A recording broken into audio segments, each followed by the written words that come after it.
It's time for MacBreak Weekly. Renee is back. So is Lori Gill. Andy Anatko's here. Renee has all three of the new Macintosh computers. We will, of course, be talking about the M1 chip, real-world benchmarks. Some of them are so fast that even Mac Pro users are going to feel bad. We'll also talk about Big Sur, some big changes there, and the Apple security kerfuffle and Apple's response. All that coming up next on MacBreak Weekly. MacBreak Weekly comes to you from Twit's LastPass Studios. Securing every access point in your company does not have to be a challenge. LastPass unifies access and authentication to make securing your employees simple and secure, even when they're working remotely. Check out lastpass.com/twit to learn more. Podcasts you love. From people you trust. This is Twit. This is MacBreak Weekly, episode 740, recorded Tuesday, November 17th, 2020. I'm a desktop stan. This episode of MacBreak Weekly is brought to you by ArmorLock. Take control of your data privacy with G Technology's ArmorLock NVMe SSD. Never again compromise speed for security. Go to getarmorlock.com to learn more and get yours today. And by ITProTV. Get professional IT training with the experts. Visit itpro.tv/MacBreak for an additional 30% off all consumer subscriptions for the lifetime of your active subscription. Use the code MacBreak30 at checkout. It's time for MacBreak Weekly, the show where we cover the latest news from Apple. And yes, there's news from Apple. Rene Ritchie is here. He was on Twit on Sunday, but I think there's a little more you could talk about today from youtube.com/RR. Look at that Mac Mini in his hot little hands. Oh, I wanted so badly to tell you that we could talk about it on Tuesday, Leo, but I take this thing very seriously. No, and you were good, and Apple should know you honored your embargo with verve, gusto, and integrity. So, but we can unleash the hounds now. So yeah, I noticed when I got up this morning quite a few reviews of Apple Silicon Macs, both the MacBook Air, the Mac Mini, and the MacBook Pro 13. Andy Anatko's also here from WGBH Boston. Good to see you, Andrew. Good to see all of you again. Good to have the whole team back. Yep. And, of course, Lori Gill, who I think also might have a little something. Not yet. No! Oh, mine comes Friday. I've got a little, I checked, because you said, right? Check. They were saying it will come on Tuesday, a week from today, on the 24th. And I just checked, and UPS tells me it will be coming this Friday. So I'm very excited. Some people got them today. Some people got them really early. I know. I saw that on Reddit, a number of people. And, of course, the review units, how long did you get it the day of, Renee? I forget because FedEx was delayed for me. They had it's like on Twitter where you see all the reviewers just complaining about FedEx, and you're pretty certain something's arriving that day. Yeah. Yeah. So you got it, but you've had it for almost a week then. Yeah, I've had it since I think Wednesday or Thursday. Okay. Plenty of time to, say, benchmark it. Oh, I benchmarked this. I did the stonks version of benchmarking, Leo, because I knew that's the only thing anyone would be asking. So I did the Geekbenches, the Cinebenches, the GFX bench, anything that with the word bench in it. I think I did a Park bench by accident. Of course, a lot of these benchmarks, there is a Geekbench native M1 benchmark, but a lot of these benchmarks are not. They're Intel benchmarks, so you'd be really benchmarking Rosetta 2 as much as anything else. I will hold off. Let me hold off on your thoughts while we just summarize what we're seeing from Matthew Panzarino on TechCrunch, from Ars Technica, from Nilay Patel at The Verge. Actually, The Verge had all three and had three different reviewers test all of them. Consensus from everybody is, whoa! These things are fast. And, of course, Matthew, who did a lot of battery testing, amazing battery. Whoops, I pushed the wrong button there. Amazing battery life as well. Apple's new, this is Matthew Panzarino, Apple's new M1 powered MacBook shows impressive performance gains that make Intel's chips obsolete overnight. Is that hyperbole in your opinion, Renee? So I managed to get all three of them as well, and I've been testing them all weekend. And there is one area that Intel still dominates. And I said this in my video. If you need your coffee cup kept warm by your Mac Mini, if you need to use your MacBook Pro as a heat blanket in the winter, then you are still going to have to go with Intel, because I pushed these things like 30-minute loops, everything I could do, and they barely get hot. Like, it took me 10 minutes to get the MacBook Air's fan to come on.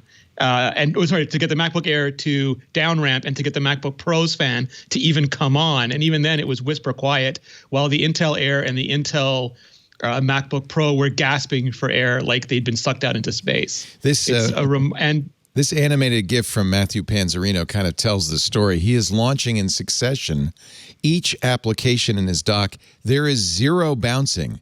They all launched. It's responsive as an iPad. It's like it feels like having an iPad.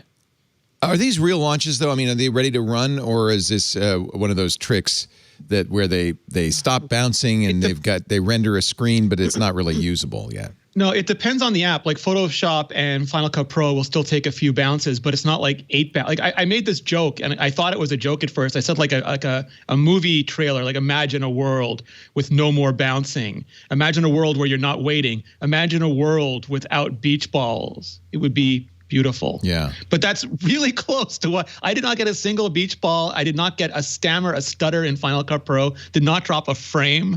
And these are the low power, low end worst of any M machine that's ever going to come out. Well, and we should say this because on Sunday, now you had this on Sunday, but you couldn't tell anybody. So yes. You were talking with some knowledge of forethought, but the rest of us, including Alex Lindsay, were not. And you and Alex kind of agreed that these are not really pro. Even the MacBook Pro is not pro. I mean, I think nobody would deny that there will be the next generation and the generation after that, and they will get faster and faster and faster. But yes, I would have to say, given what I've seen in the benchmarks, even given the performance with admittedly only 16 gigs of RAM, that this MacBook Pro, for instance, outperformed the Mac Pro in some cases. Almost, yeah. So the big constraint is going to be ports, I think, for people who are legitimate pro users, because you just can't, without a hub. Get a freaking dock then. Yeah, no, that's totally true. But the thing with the RAM is, like, the machines these replaced only had 16 gigabytes. And Apple was really good. They did memory compression, they did ultra fast swap. But now you have a unified memory pool, which operates completely differently than a traditional VRAM and DRAM system. You're not copying things back and forth. Everything is instantly available. It's a pool, and we're going to have to reconceptualize how we talk about RAM on like, it's like talking about it on an iPad now. It's not like talking about it on a traditional PC. That was my bet, and I still haven't used it. My MacBook Pro 13 comes on Friday, but that was my bet, was that you shouldn't compare 16 gigs of RAM on this device to an Intel device, especially because of the unified memory architecture.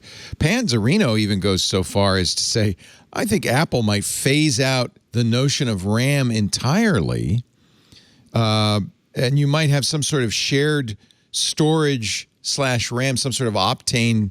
Wouldn't be Optane. It's like an IBM dream for years, right? Like they've been trying to patent and sell that for years, but it could be possible. So you might have, up to 2 terabytes of RAM, let's say, except that it's RAM plus storage, and because it's on chip, it's all equally fast. I mean, I just want to say, my guess was at this, even before the announcement last week, but at the announcement for sure, that this was an inflection point in desktop computing. Yeah. That everything was going to be kind of before Apple Silicon and after Apple Silicon, and I don't see anything at all to doubt that assessment. This is.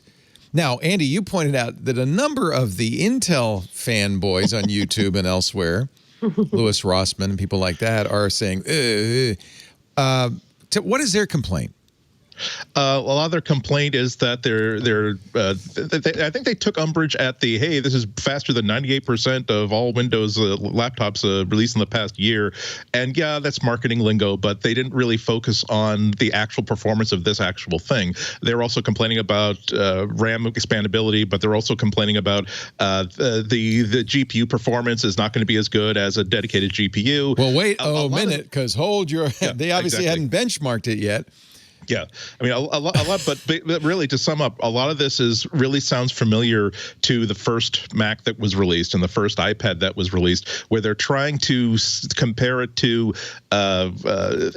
they're trying to compare it to the architecture and the sort of devices that they're used to, when it's really, really becoming clear that Apple didn't just swap from one processor to another. They reinvented the Mac from the ground up. And so there is going to be, as people continue to use these things, they're certainly going to be able to find, I'm sure, or rather, I have to believe, despite all immediate evidence, that they're going to find areas in which this new M1 CPU is not the one ring to rule them all. But the thing is, as you say, it feels more like an iPad because it was designed more like an iPad, not just a CPU swap. I don't like the feels more like an iPad because that implies that somehow it's less than desktop computing. This is desktop instantaneous though. Like the iPad is so responsive. Like to me, that's the thing. Whenever somebody says, "I wish I had like Final Cut Pro on the iPad," I try to figure out what do they actually mean. And there's a responsiveness and immediacy and instantaneousness to the iPad. Like you press something, it happens. You're never waiting. It never feels like it's beach balling. It feels like it's doing exactly what you want the second your fingers touch it. And for the first time, that's what these Macs feel like. And it's not just that, like, yes, the performance is outlandish. The battery life, I ran all my benchmarks on battery, and the MacBook Air, MacBook Pro were down to like 68 and 70%, and the Intel ones were like 27% and 40%. But beyond even that, it just felt like I was getting slices of my life back. Like just using Final Cut without every time I go over a plugin, it spins. Without every time I go over something, it stops to render. Without it having to load and not like. It was like getting seconds and minutes of my life back, and I was just smiling the whole time. Lori, can you hold your breath and wait? I'm thinking about things like World of Warcraft just recently announced that they are already set up out of the box. Yeah. And it made me think of things like everybody knows that Macs aren't meant for gaming, but now I'm starting to think maybe Macs can be meant for gaming right now. And maybe this is opening up a whole new world in terms of what is possible on a Mac and whether or not people would be interested in playing games on a Mac. And a lot of it has been limitations in what, the Mac could do in terms of, a dedicated GPU and things like that. So I don't know. It seems... It's crazy. Single-threaded performance better than almost anything, including maybe Ryzen 3. Maybe Ryzen 3. Yeah, I mean, just even for mobile, this is a killer. But even for not mobile, for desktop, this is a killer. The WebKit render speeds were ridiculous. Multi-threading is also very strong. Multi-core is very strong. And I think the GPUs are stronger than people thought too. Is that been your experience, Renee? Yeah, I mean, so certainly better than any other integrated graphics. I mean, if you're that's what I was going to say. Like compared to Intel, yeah, it's like it runs laps around it, then goes and does calisthenics in the middle of the field while it's waiting for the Intel ones to finish. Like some people are like, well, you didn't compare it to RDNA 2, you didn't compare it to Ampere. Yeah. And it makes me want to do a wellness check for r/hardware at that point, because those are like $1,000 cards with literally the Shield helicarrier as their ventilation, and those are 300 watts of power draw. This is literally a low power system, and it's doing performance that no longer makes you regret. It's like the MacBook Air just feels like you're not making any compromises anymore, and with zero fan, and that's pretty amazing. Let's not overlook the fact that oftentimes when they're benchmarking these systems against AMD and Intel devices, they're talking about $1,500, $2,000 builds. These are the machines that have historically been the low end of Macs, with the exception of the MacBook Pro. The entry level Mac has been the Mac Mini. The entry level MacBook has been the MacBook Air, and Apple is delivering revolutionary leaps in speed at this low end. So it's a great boon for people who are in the budget to moderate priced price range, but it also kind of gets you all tingly inside thinking about what happens when they really, really, really want to say, well, what if we put 4 fans in it and put a 1,000-watt power supply in it and make it a tower? How fast can we make it then? It's an exciting time to be a Mac fan. And people who say, oh, it's a first generation, it's important to point out that Apple has been building their own chips since 2007 with the iPhone. They acquired PA Semiconductor shortly after that, which was a chip manufacturing design company. They have more than 1,000 engineers, and they've been doing this for more than 10 years. So this isn't really the first Apple chip. This is just the first Apple chip in a Mac. It does have a little bit of weight to it, because I do get the impression that they designed a chip that was kind of ideal for the MacBook Air, and then they also put it in the Mac Mini and the MacBook Pro. The only thing that I'm disappointed with, as you were saying earlier, is that I believe you would think that maybe the I/O of this chip is kind of limited, because look at the back of the Mac Mini. There is so much space to put more stuff. Yeah. And the fact that they can put admittedly 2 channels of super fast Thunderbolt of there, that's really good, but nonetheless, you would like to not have to buy a $250 dock in order to just plug in my webcam and my keyboard and my mouse. Well, I'm sure they'll solve this in later versions. Oh, absolutely. This is on the SoC. There's only 2 Thunderbolt 4/USB 4. Right. Really fast ones, though. They're fast. Absolutely. Yeah. But there's only 2 of them, and there's only enough space for 16 gigs of RAM. So but presumably that will be solved in later generations. Yeah. That's first generation, for heaven's sake. What a great explosion out the gate. But I almost don't want to say, oh, but it's, I don't want to say it's iPad-like, or, oh, it's just first generation, because yes, if in the back of your head you say, wow, they've done this in the first generation, what's the next generation going to look like? That's fine. But I think that diminishes it somehow, their accomplishment here. This is the accomplishment here, though, is it's not just the silicon, because like you said, this is basically an A14, the X variant with ++ because it has Mac dedicated IP. But when you look at how clever they were, yes, there was all sorts of stuff that you can dunk on about how things like Catalyst were implemented over the last few years, and them getting rid of, they systematically took on a bunch of short-term pain, 32-bit apps. They deprecated a ton of stuff, but they got to a point where if you don't have any native apps, if you only have the Intel apps, you hit a button and it downloads and translates it. It doesn't emulate it. It translates it at download. Everything that is compiled, anything that's not just in time it'll do in real time. And then anytime that's updated, it'll redo the translation at launch. And then they feel like native apps. They don't get the acceleration that a truly native app does. They're not faster than you'd expect, but they run as expected. And when you look at Windows on ARM, or you even think back to PowerPC Rosetta, it is a sea change in how good they've gotten at making something compiled for x86 run on something compiled for Apple Silicon. You barely notice, even on cranky apps like the Adobe Suite, you really barely notice. Yeah. I have to use, because my codec for my Canon camera that I shoot with is Rosetta. It's running, the codec is running in Rosetta inside Final Cut, and it's as fast on this stupid MacBook Air, and I use that term lovingly, as it is on my 16-inch MacBook Pro. I just don't like that the screen is smaller. That's my pain point now is, yeah, this is great, but my screen is too small. So a number of people in the chat room are saying, well, how is it possible that Apple's doing something nobody else has done? And there's 2 things. The first one is, this has taken a long time. This is a decades or more work. But also, these other companies are hampered by, it's the innovator's dilemma. They're hampered by their existing platforms and an unwillingness to burn the ships behind them. In this case, Apple's burning its ships. They're saying all full speed ahead. And the commitment to doing that, yes, they're still selling Intel Macs, but you would be at this point I still can't combine my nuts. Apple IDs, Leo. Everyone has legacy debt. There's some problems, I know. But legacy debt is not to be, and that's what Intel's next chip is going to be 14 nanometers.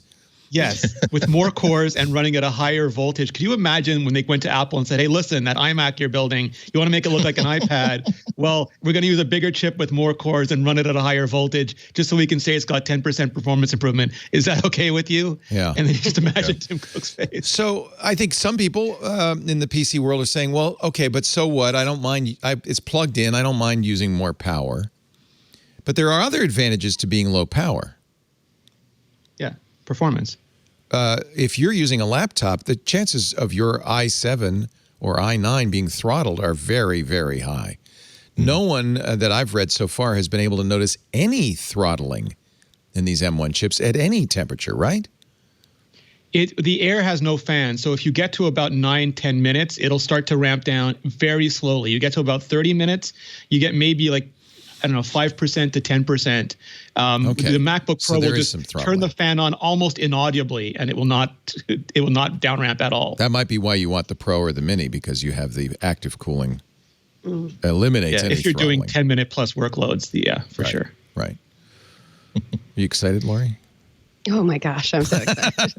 I think people know me well enough. I'm not a fanboy. I'm not going to squee just because Apple came out with something.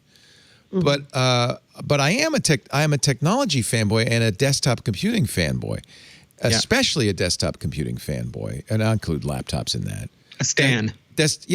I'm a desktop stan, and I want to see progress in the desktop. And I've been, as many of us have over the last few years, disappointed by Apple's seeming lack of commitment to Mac, the kind of the absolute stasis on the Intel side. They haven't done anything really interesting in chips in a long time. AMD's Ryzen, that was pretty exciting, but it's still an x86 64 architecture. I feel like we were living in we were frozen in amber in the PC marketplace for a decade.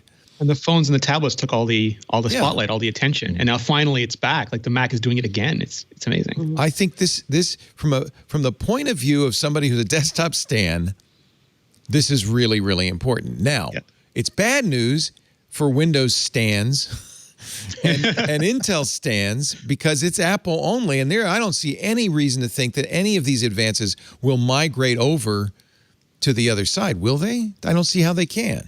Absolutely not. It's not just the chip fab. It's that Apple, it's legitimate for people to complain, developers to complain about the control that Apple has over developers. However, it does benefit consumers because they can pull off things like this. They can make an environment in which you are at a Darwinian inflection point here as a developer. If you support the new M1 chips, you will continue to thrive and survive. If you decide that you're not going to do that, or if you stop development of your app a couple of years ago, your app is just not going to be able to compete with any other app that does support it. And on the Windows side, Microsoft, nobody has the ability to tell all of its developers, we have this brand new architecture. It's going to give at least 10 years of performance and superiority to our platform, and we are going to make you do this. They're going to say, yeah, nice story. We're going to continue to our own development cycles on our own time. So it's a completely holistic approach. It's possible that there is such a thing as a benevolent dictatorship, and Apple is the example of that. Microsoft today announced the Pluton chip, which is a joint venture with AMD, Intel, and Qualcomm to do a T2-like coprocessor. They are years behind. Let's just face it. That was 2016. Let's just face it. And even if they do things like this, it's going to be a hodgepodge of different companies, all working with different economic, business goals. It's just not the same. And now, some people will like it though. Some people will prefer it. Yeah, okay, but admittedly, I don't like the walled garden ecosystem lock-in that Apple is benefiting from here. I don't like that. But honestly, this is the upside to something like that, is that you can say, nope, you're going to do it this way. Everybody's going to do it this way. This is our walled garden. You don't like it? Go over there and use Pluton because that's well, no, but for like 80% of the market, maybe a little bit more, this is a great solution. It's basically appliance computing. It's like a Chromebook that can do way more than a Chromebook can do. So if all you want is a computer that's fast, has great battery life, and you don't have to worry about it, which is what a lot of people want, this is great. If you are a hobbyist or enthusiast or a pro, or you want to run homebrew, or you want to do any of other things, you are going to legitimately, rightfully hate this, and you're going to look elsewhere. Am I? For your computing. I think, unless you really, really want the Apple stuff, I think a lot of people, they're just people who want to be able to change their RAM, and they want to be able to no, I don't care about into that. Linux, but I want to use Homebrew. I want to use Unix. I want to use a command line. I want to do development. I mean, Xcode runs light years faster on this. I can't wait to try. You can do all of that. It's I can't wait to try some of my open source development tools on here. Emacs is going to run fantastic on this. Yes. I don't feel like I'm going to be. I'm going to say, oh man, I can't. I better go get my Linux box because I can't use Emacs. It's not that way. Python's going to run faster. Everything's going to run better on this, right? You'll just have to turn off SIP if it annoys you. That's like that's your new chore. And if you want to run stuff, integrity protection. And this is, we're going to get into the weeds a little bit on this because we talked about it on Sunday on Twit, and there's more information about this. But Apple has now changed how kernel extensions work. They've changed how firewalls work. You are in a you're kind of in a lockdown environment. But I still don't feel like, why did you say Homebrew? Am I going to have a problem with Homebrew? No, I just think philosophically those people dislike, I don't want to say those people, like philosophically there's a bunch of people who really believe in like the essence of hobbyist computing, where you give me the atoms and that is the extent of our relationship. I am done with you, sir, There are people who will buy the Pine laptop because it is completely open, and I completely support that. I have a core unencumbered Linux, right? Yeah, I have a core boot Linux box that's completely open. It's not a great experience. And ultimately, at some point, even if you are that kind of a geek, you want a good desktop experience. There's no reason you should have to crank your engine with a hand crank to drive your car. But you want to complain while you're doing it, Leo. That's the thing, is if we give them the Mac, but they can complain about it on Twitter, they get the best of both worlds. I understand. I'm not a fan of proprietary, but sometimes proprietary wins, and you got to acknowledge the advantage that the proprietary ecosystem that Apple's built has. Then there's some issues. For instance, there are people already. I can't remember where I read this. Maybe it was on The Verge, but running iOS apps on M1 laptops works, but is ugly as sin. Depends on the app. Yeah. You're probably going to want to use Catalyst still, even though you don't need to use Catalyst if you're taking an iOS app and you want to make it available on macOS. Is that There's fair? Two big problems. One is that a lot of the apps that people thought they'd be able to run, like Instagram, finally will have a native client for Instagram or something. They're not allowing it. So you get the instant. But that's up to frustration of the apps Facebook. That's not up to Apple. That's Facebook's decision. But it's still user frustration. Like by default, you have to actually opt out of it. By default, you are going to run, right? You don't have to do anything. I'm not sure if it's opt-in or opt-out, but I know a lot of the bigger apps where they really want people to go to their websites because they want all the stuff that comes from having them click into their websites are not allowing it to run natively on the So for their business reasons, they're not going to allow it. Yes. But most iOS apps, if they don't do it, it's my understanding, if they don't do anything, they'll just run. The problem is they don't run full screen. Well, some do. Anything that was made, it's the same old problem. Anything that was made by a developer who cares about, or like, I don't want to say cares about, but if you have the luxury of doing your app using all of Apple's frameworks, everything they give you, it's like a few minutes. Like if Cable Sasser says it took me like 10 minutes, he really means that. But there's some companies that, their product managers said you have to use OpenGL, you have to use these things. Like Nile said, the HBO Max app won't go full screen. All the apps made with UIKit will go full screen, but HBO Max did what HBO Max is going to do. So now you're stuck in a little window. Yeah. And that kind of thing is going to take a while for them to get best practices going. Okay. So it may not be, but I never expected it would be this perfect experience of just taking all my iOS apps. They are available anyway, and you could. Big Sur. Well, the indie developers just ran circles around the big companies, of course, like usual. There's so much more to talk about in this. And this could be a 10-hour show easily. Yeah. So I just want to pick the highlights. Rosetta 2 is working well You said no flaws, no crashes, no.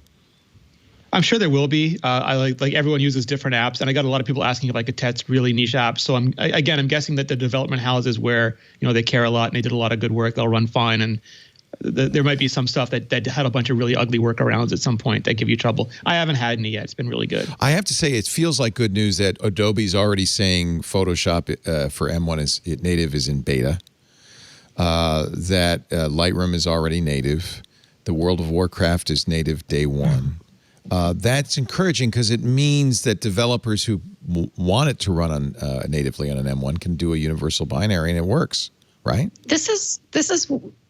I think the M1 chip is actually going to be really big for Mac development. I think the Mac has kind of been an awkward situation for developers that are developing for PC and for Mac. And Mac tends to be like, well, we'll get around to Mac because it's kind of a pain in the butt.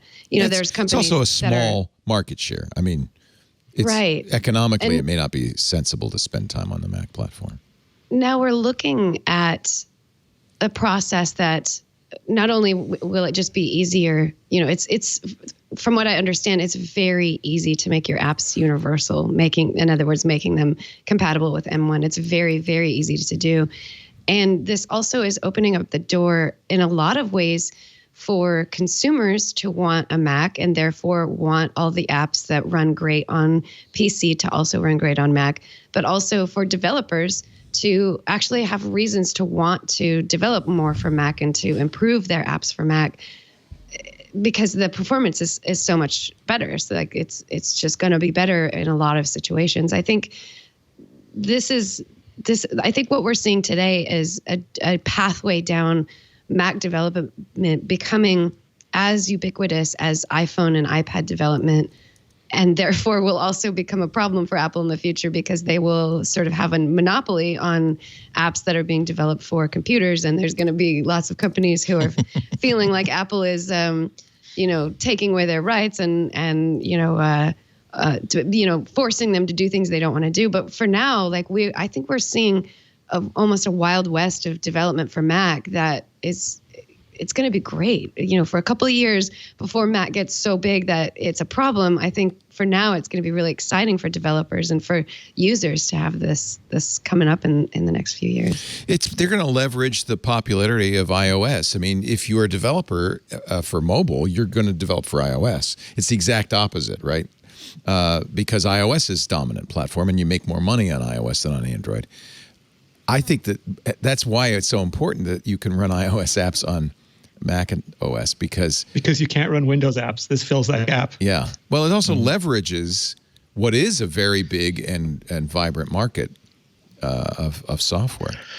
I'm sure they'll get this right eventually. Go ahead, Andy. Yeah, I just think that the big strength of iOS apps is that they aren't really productivity apps. There are exceptions to that for the iPad, but chiefly we're talking about those little useful apps that help us out in little bits day to day. And there's the question of what's the upside of a developer to write a tiny app for the Mac. It's just going to fill in that little gap. I really don't see an iOS developer saying, oh, that's great, I'll just have my iOS app running on the Mac, because if you do, that's a lot like back in 1984 saying, oh, that's great, I'll just take my command line app and translate it to the Mac. No, you have to develop something that is intended for a desktop, intended for a laptop. You can't just simply take an iPad app or an iPhone app and translate it up. But yeah, it definitely patches a hole in the it adds a new trick to the Mac that it didn't have before, having just these little sidebar apps that just do these one or two little tasks very well. As a matter of fact, my pick of the week is an app that's kind of like that. There's a dearth of these tiny little utility apps that do one thing extremely well and extremely slick.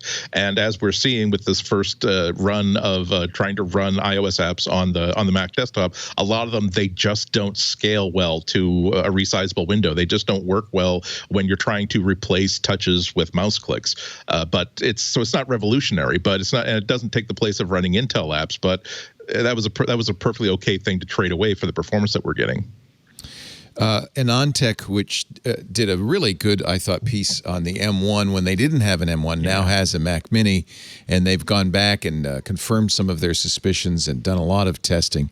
This is from a chip, focused fan site or enthusiast site. And it's Andre, who is not an Apple stan and knows his stuff really well. Really, so really well. Good. Yeah. Andre writes, for years now, we've seen Apple's custom CPU microarchitecture in A-series phone system on a chip post impressive and repeated performance jumps generation after generation. And today, it looks like Apple's new silicon devices are essentially the culmination of the inevitable trajectory that Apple has been on. He is very impressed with both the thermal profiling of it, the performance, 3.2 gigahertz in the high performance chips, 3 gigahertz in the high efficiency chips, really high clock speeds, very fast memory architecture. And he's not really reviewing the device. He's reviewing the performance of the chip, and it's really quite impressive if you want to kind of dive deep into this. I have to say, it looks to me as if our initial thoughts about this have been not only matched but exceeded in some respects. That this is a very important step, and I think next year we're going to see Macintosh computers that just kick the llama's butt. Mm-hmm. You ever loving stuffing? Yeah, I just wonder what happens on the x86 side. Is it going to become an enthusiast architecture only? I mean, I guess if you're a business user, you don't care. You're using Windows. You don't really, performance is not important. Like a thin client, right? Yeah, all that matters. Yeah, and actually Microsoft's really moving to that, the notion of running it off in the cloud. I guess, you're going to continue to buy x86 because you don't know any better or you care. But I honestly think that people who care about performance, and this includes a lot of enthusiasts and a lot of developers, are going to be very tempted by this platform. This is where all the excitement in desktop computing is headed. I think also if it wasn't for coronavirus, these machines would be ideal for developers who are like, yeah, I have my big beige box or my big Mac Pro, or, I have my Ryzen or my whatever machine, my Xeon machine at home, but I just want something that I can sit all day in the coffee shop and use. I mean, that's or I can travel by itself. With, yeah. Yeah, this would be perfect. All day battery life is not to be sneezed at. Yeah. I do. I mean, I'm certain that Intel Windows is still going to thrive and survive, chiefly because Apple is just not able to fulfill the hardware needs of the entire planet. Or interested in. Exactly. Yeah. And they can't make $300 Chromebooks. They can't make even $600 very, very good i3 or i5 powered Windows type notebooks. And also they can't give people kind of flexibility where if you have a specific need in mind, like let's say you're doing fluid dynamic simulations where you want to build a machine that is where every dollar you put into it does nothing but help you get those answers faster, you won't be able to get that from Mac. But the trouble for Windows is that what Apple has always been interested in is plain old consumers, and a lot of their market are consumers who do professional video editing, consumers who do professional development, but they've always wanted to get like the biggest possible market possible, the biggest audience they could possibly have for this thing. And these are the people for whom it's going to be really, really hard when you go on to like Newegg or go onto the web anywhere with $1,000 or $1,500 to spend on a computer and not have your head turned by what the Mac can do. That's what I budgeted for a year ago, several months ago today. I was thinking that probably I'm going to wait until next year to buy an Apple Silicon based Mac, and this fall I'll build like my own PC. Because it would be fun to do, but also I think that it would serve a nice purpose inside my house. And I was budgeting about $1,500 to $2,000 for it. But now that is kind of out the window after seeing the performance that I can get off of the same amount of money or even less amount of money. When's the last time anybody even considered saying that I wanted performance, I wanted to save money, so I bought a Mac? And that's a reality that we're looking at now. Yeah. It's going to be interesting. Yeah. Lori? If you also consider right now today, there's only a couple of prices that you can spend on the M1 chip Apple Mac, $1,000 being the bottom line. But next year, 2 years from now, the MacBook Air today that is $999 is going to be less than $600 and maybe even lower than that. So we're also going to see a lot of people who want in on Mac and just cannot afford the premium price point getting refurbished versions of them and also entering the world, but still using a Mac that's more powerful than a PC 2 years later, because like the performance is so good with the M1 chip today that it's going to beat the PCs of tomorrow and possibly the next year, near future. So even a 2-year-old MacBook Air with an M1 chip in it is going to be top of the line compared to PCs. And when, you're buying refurbished and you don't have the $1,000 to put down, a $500 or $600 refurbished one is going to be a really nice buy for you. The other thing, and this is obviously in Apple's roadmap, the other thing that's important is other platforms like augmented reality glasses. You're going to have low-power chips, incredibly capable, that tie in across an ecosystem that goes from everywhere from the AirPods to a Mac Pro, and then your glasses as well. I think this is Apple. We now really understand that every step Apple takes is a strategic step that is going to play out over years to come. Do you think this is fair, Renee? And that what we're seeing here is more than just a revolution in desktop computing. This is Apple kind of planting its flag in low-power, high-performance computing platforms. Yeah, it's almost an idea. Like they realized early on that if you go for really good efficiency, you get really good performance. It's like, doesn't matter how fast your Lamborghini is if it's stuck on the highway. If it's stuck in traffic. So the more that you can get all that space opened up around you, the better that you can go. And they proceeded to sort of prove that by going to the X chip designs on the iPad, going wide and slow with the graphics and just adding more and more lanes to it. And now they've just expanded on that idea for the Mac. And it turns out if you can nail it on really low wattage and with really small constrained thermal envelopes, when you increase the size of those envelopes and you start pumping up that wattage, wow, does it fly. And a lot of people said it would never work. They just doubted that it would. And it still remains to be seen how high they can scale and what that scale curve, like, is it linear? Does it really start to drop off after a point? We don't know, but it looks like they've built a really, really smart architecture the same way they did with the software and the hardware. And I'm excited to see it. Like, it feels like now it's starting to pay off. It's about an architecture. I guess that was the point I was making. So who should buy which? You have all three. Yes. The dimensions of the, I bought the MacBook Pro. The dimensions in the MacBook Pro 13 are very, very similar to the MacBook Air. There are a couple ounces. It's a MacBook Air Pro. I mean, honestly, it's a MacBook It's a few Air ounces Pro. heavier. That's probably because of the fan, but also maybe a bigger battery, substantially longer battery life. So presumably better performance because of the fan. Screen's the same. The actual dimensions the of screen's 100 nits brighter, so it's a little brighter. I don't know if that really matters to you or not, but it's 100 nits brighter. So and it's got a touch bar, which is a positive or negative depending on your look. At least it has a real escape key. I can live with the touch bar if I have a real escape key. Remember, I'm an Emacs user. So well, it runs Doom now apparently. The Doom, the touch bar Doom is the definitive edition. So who should buy the Mini? Who should buy the Air? Who should buy the Pro?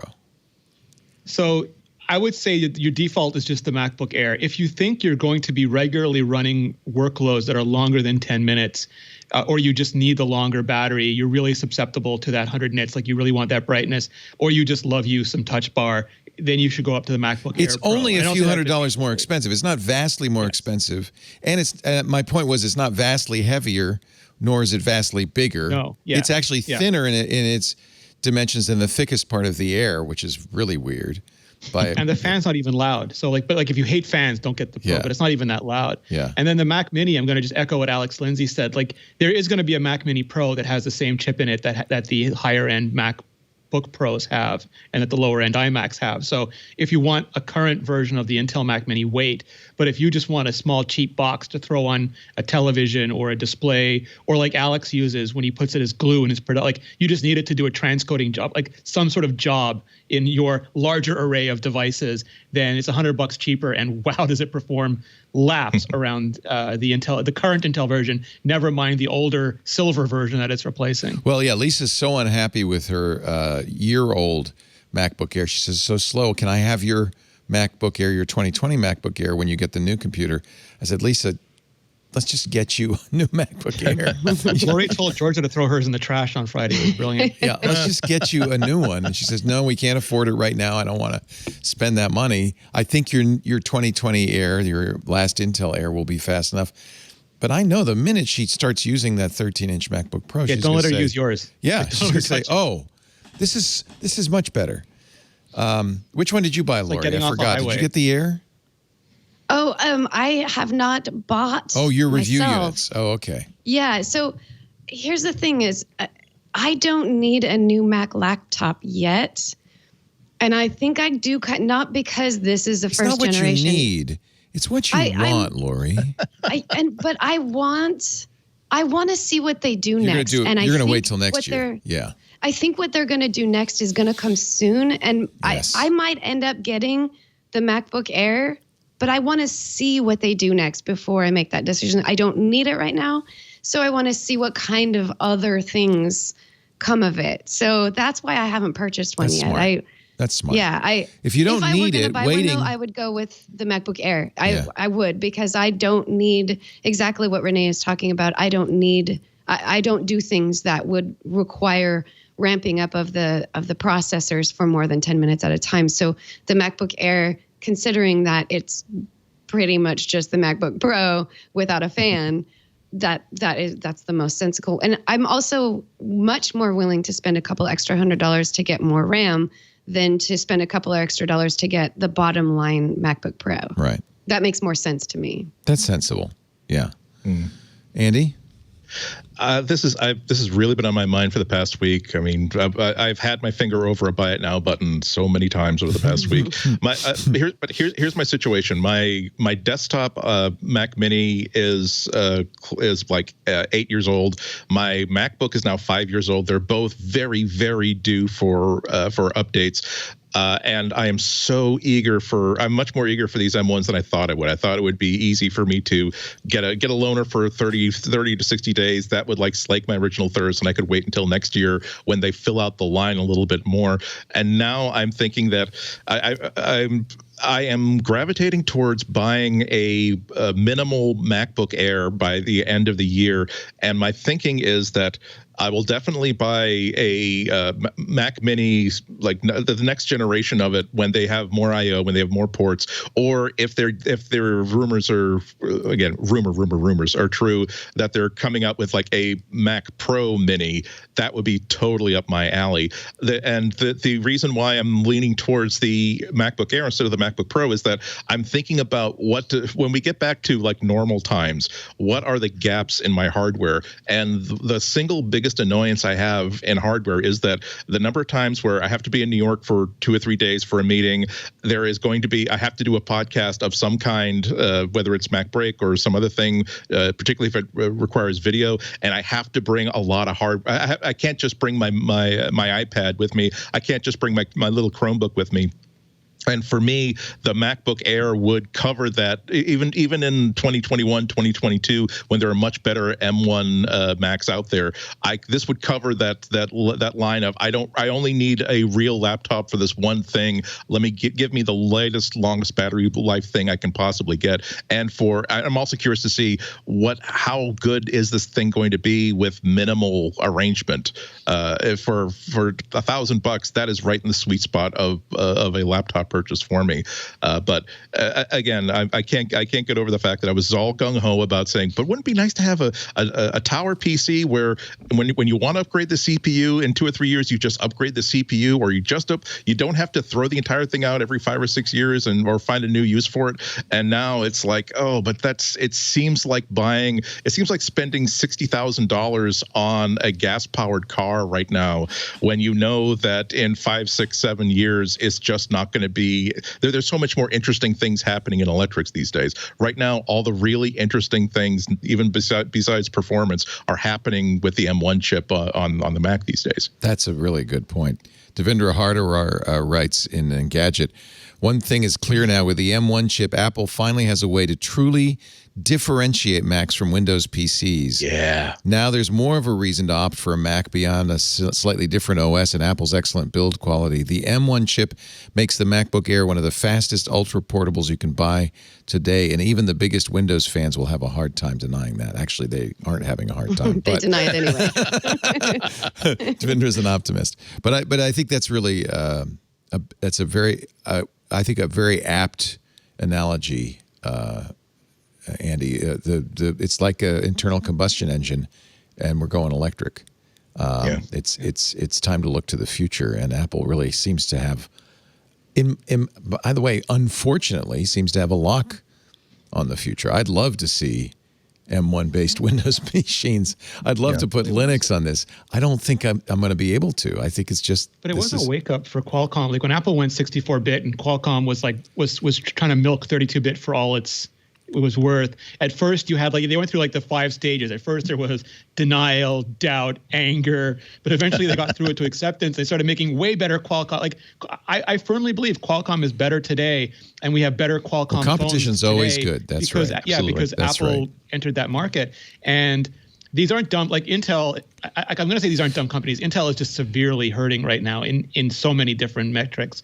But AMD is not dumb, and Qualcomm is not dumb, and MediaTek is not dumb, and they won't have the advantage of integration that Apple offers. But they've always been able to leverage their modularity or their different form factors, and there are going to be things that by its nature Apple just will never offer. Like if you really want, like right now it's maybe a split, I forget what they call it, convertible machine, or something in an odd form. There's going to be a whole bunch of needs that Apple doesn't serve, and if they don't deny this but let this inform them and make them better, there'll be a whole bunch of really interesting new ARM-based Windows machines in 2-3 years for people to hopefully faster to enjoy. Absolutely. There's going to be temptation on Apple's part to over diversify because there's so many things they could do with this. There's going to be a real temptation to say, oh, you want a 64 core performance cores, 32 core efficiency cores, and 162 but what about GPU MX cores? modules? Like you have the Mac Pro version, and you have the same architecture they're using now for Afterburner that lets you plug in M1 accelerators that just give you more cores. There's going to be a real temptation for Apple to over diversify because there's so much they can do with this. And if they don't, then there is an opportunity for the PC marketplace to show with its diversity what they can do. And maybe some people just don't really, most people don't really care. It's funny because the trend in computing was to not care about what processor or what the clock speed was or any of that stuff. Now all of a sudden, what's inside might make a difference. Might be kind of something you want to pay attention to. I just love the thought of now when you go into an Apple store, again, assuming you can go, pretend you can go to an Apple store with $1,000, you can come out with an M1, either an M1 MacBook Air, which is super, super sexy and fast, or you can come out with a iPhone Pro with amazing lenses, or you can come out with an iPad Pro, which is like the king of multi-touch. You're kind of like boggled by choice at this point, and it's there are very few companies I could say the same thing about, where it's like I am excited about what I would walk out of that store with. This is not a practical and functional item. This is something that I'm excited about the possibilities of the things that I will be able to do. Like if I was ever sort of turned off by 4K video editing, well, now this makes it a lot more possible, even if you're just an idiot like me instead of like a professional like our friend Renee here. Well, Justine was doing 8K on the MacBook Air, and she was just laughing because she said Marquez carries his iMac Pro around with him, and now she's editing 8K on her MacBook Air. Yeah. I have to say, I'm glad I could afford to do both the new iPhone and because the new iPhone's really good too. Yeah. Well, they're canceling the Galaxy Notes. You'll have an extra. Are they? They're canceling the Note? Really? Yeah, they're going to put a pencil on the Galaxy S21. Oh, that's right. Yeah. I wish I could get the money back. Leo, on that your fold. MacBook Pro has nothing on this adorable. Oh, you got the little one. The little baby. It's so little. It's wonderful. You love it. I love it so much. I do. I can wrap my hands around it entirely. It's so wonderful. So size does matter. The smaller is better. Yeah. Yep. I don't know. You know, who was it? I think it was John Gruber is complaining about the size of the Macs. Like, this is too big. I like it. And I love the new design. I love the flat edge design. Mm-hmm. I can definitely say that the Macs really does feel like a computer in your hands. Like, I love the way it feels because it's solid. big. It's unwieldy. It's not something I will own. It's just too big for me. But I can definitely see how this is a computer replacement for a lot of people in the world. Screen is so nice. It's a beautiful screen, but you're not really sacrificing anything significant with the Mini except maybe that third lens. I mean, it's not. It's really the telephoto lens and the Lidar scanner. For me, honestly, the Lidar scanner on the iPhone 12 Pro and iPhone 12 Pro Max, it's astounding. Like nobody has really, to me, given it the credit it deserves. And it's all about those nighttime shots, nighttime action shots. The difference is absolutely recognizable. And it really is the only thing I miss on it. I would never go for the larger phone now that I've got the Mini in my hand. But if a person is like, the size of the phone isn't as important to me. What are the spec differences? I would actually say the iPhone 12 Pro is worth that for the Lidar scanner. Yeah, it's really good for night vision or night shots. It really helps a lot. Okay, I'll have to play with that. I haven't played with that. Alex Lindsay was saying, "Oh, you really ought to try the developer on the Apple developer page. There's augmented reality models," and he said you got to try this with the Lidar. This is here. I'll just do a. Can you show this over the shoulder? Do you have this, John? Oh, he's got to set it up here. Hold on a second.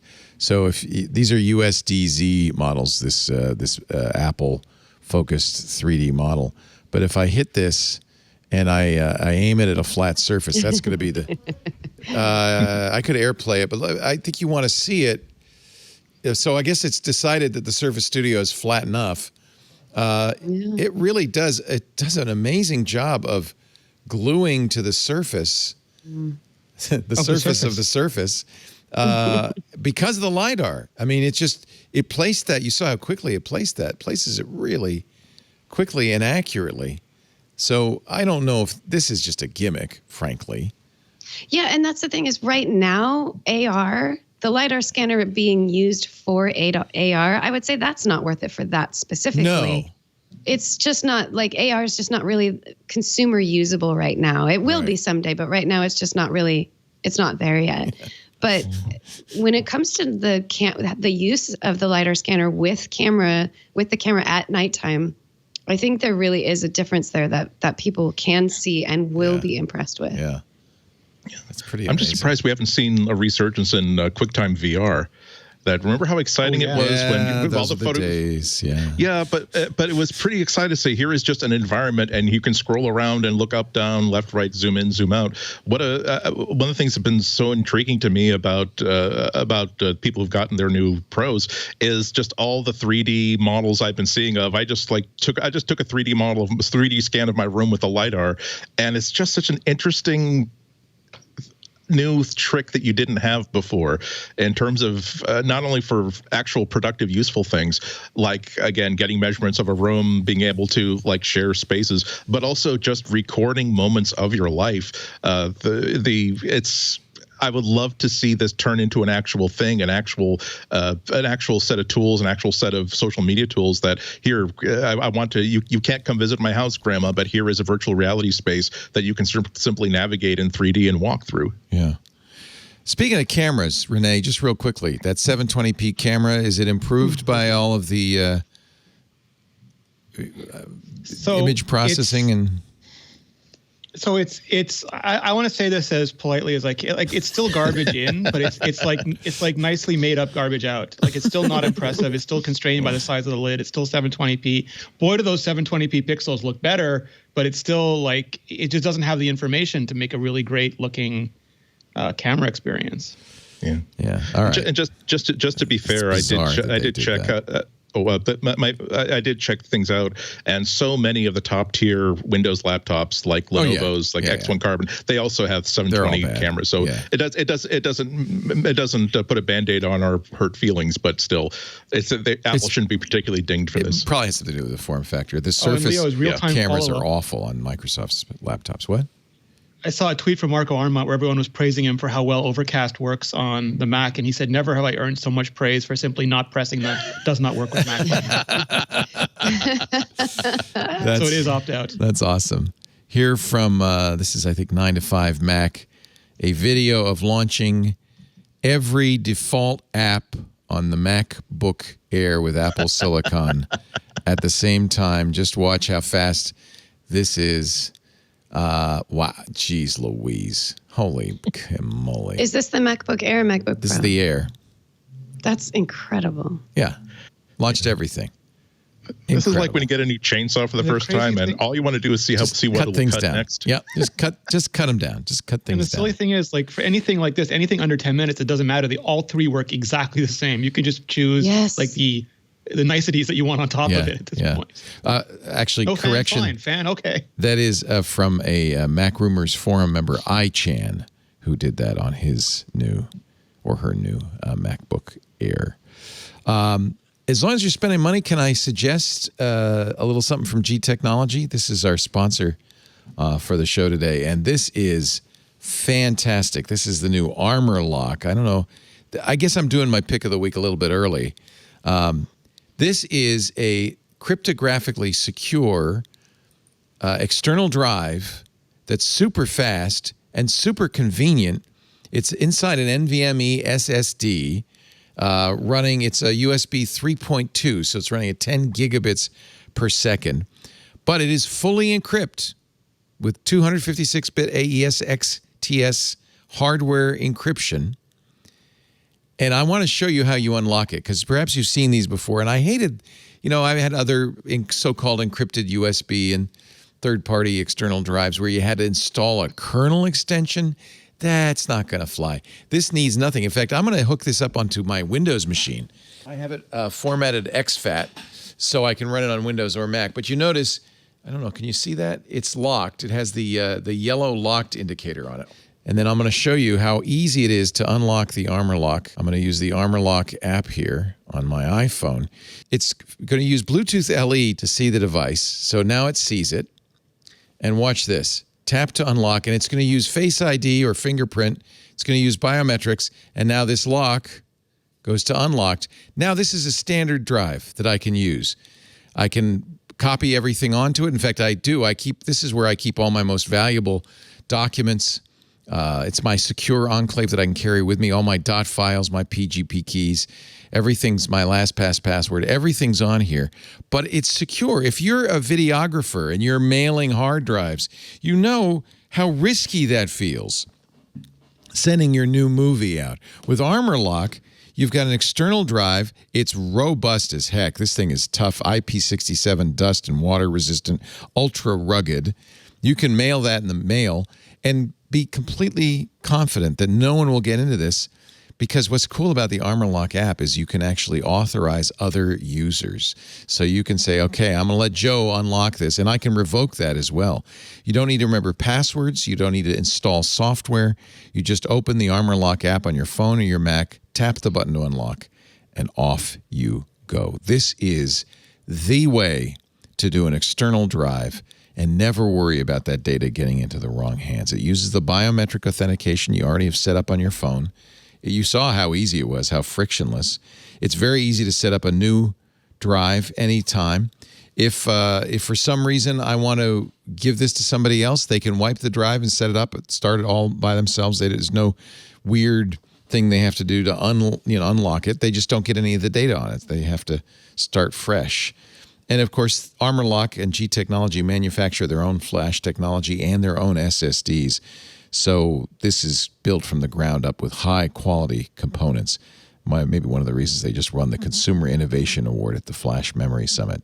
This is what you want. The last thing you want is leaked films or lost or stolen drives and private data getting out. Taylor Swift needs this for her next album. Take control of your data privacy with G Technology's ArmorLock solid-state drive NVMe SSD. It's fast, it's secure, it's easy. I could buy a few more of these, actually. Get armorlock.com to learn more and get yours today. Get armorlock.com. I just think this is awesome. I'll just show you real quickly that it shows up as a regular drive on my PC. It's my D drive in here. I can see all the files that are on it. I can write to them, and when I'm done, I just eject it, and it's locked. It's completely secure. I never have to worry about it ever again. GetArmorLock.com. Please use that address because that way they know you saw it here. So eject ArmorLock. It's going to go, when I eject it, it goes from unlocked to locked, and there it is. Oh, by the way, it's really pretty. Those are the heat sinks. I thought, oh, you did a nice design touch. No, that's actually the heat sink. It never gets hot because it's got really nice, big aluminum heat sinks on both sides to keep it from getting warm. GetArmorLock.com. Thank you, ArmorLock, for supporting MacBreak Weekly. That's my pick of the week. In all sincerity, it's really awesome. Yeah. I've been looking for a way, because I was synchronizing. I just was never comfortable with, getting my dot files and other secret stuff around. And this I just carry this in my briefcase. It's perfect. Okay. I have one last question. If we're about to move away from M1 for Renee, have you seen how fast the MacBook Air and the MacBook Pro take to charge off a USB-C? Honestly, I haven't charged them yet. Okay. Wow, there you go. That's a testimonial. They're probably near empty, but I ran all the tests and then they were still at 65 and 70% after 2 days of benchmarks. Wow. Wow. I did a render. I was rendering the Big Buck Bunny file just because I use that to benchmark rendering, and it reduced the MacBook Pro by 2% and the Intel MacBook Pro by 18 or 19%. It's the same battery technology as on an existing MacBook, I imagine. So I doubt it would take any longer to charge. We don't know yet. iFixit, we're waiting till they take it apart, how big the battery is in there. That would be the only thing that would maybe impact it. It's identical in specs, so I can't imagine, unless they took the few ounces that they made up for losing the Intel motherboard and filled that with battery like frosting. We didn't mention, though, somebody's asking about the SSD speed.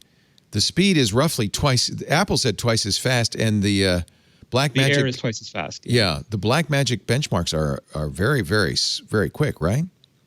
Yeah, and that's part of what makes up for a normal person, unless you're using files that are huge, unless you're doing photogrammetry like Alex does, or you're running multiple VMs, the 16 gigabytes plus memory compression plus the speed of that swap, I could not hit a limit on it. Wow.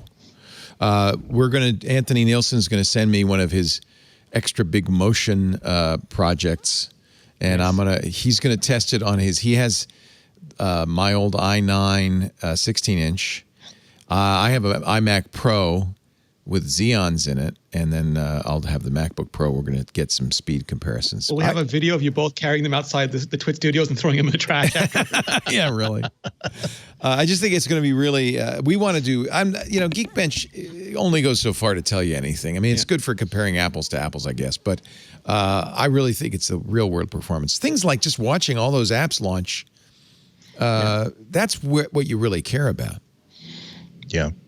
I'm so pleased that so many common users are going to find so many benefits to this right out the gate. This is one of those subtle things where, well, because we've changed to this new multi-channel architecture, you might find that if you're using 8K and transcoding it's your apps will launch faster. Your battery will last a lot longer. You will be able to run apps you weren't able to run before. These are the things you like to see in the first few days that you're using a machine. You also like to see, I haven't even taken. I forgot to charge this because I haven't needed to. These are not subtle. I haven't seen the Xcode benchmarks, but Curtis B in the chat room says Xcode compile tests are apparently beating a 10-core iMac Pro. Yeah. Oh, Matthew boy. Panzarino has them in his timeline. He also unzipped Xcode for all the developers out there. That's apparently porn for the developers, just watching those unzipped It's the worst thing ever is unzipping Xcode. It's ridiculous. It takes forever. And yeah, that was really impressive. Again, that's Matthew Panzarino's TechCrunch review. Yeah, at Panzer. Yeah. Can't wait. I'm sorry. And he compiled WebKit, and it was, and Dave 2D in his video too, he was showing people run, like it's 42 seconds to build his standard test suite in Xcode, and that's the same as people were getting with top of the end Hackintoshes. And they think they just hit the I/O limit at that point. It's not even a processor limit Here's anymore. the WebKit compile time. So this is kind of an Xcode benchmark. On the left, smaller is obviously better. The Mac Mini, 19 minutes compared to, Don't keep going, Leo. Don't do it. 20 minutes on the Mac Pro. It's actually faster compiling WebKit than the 2019 Mac Pro.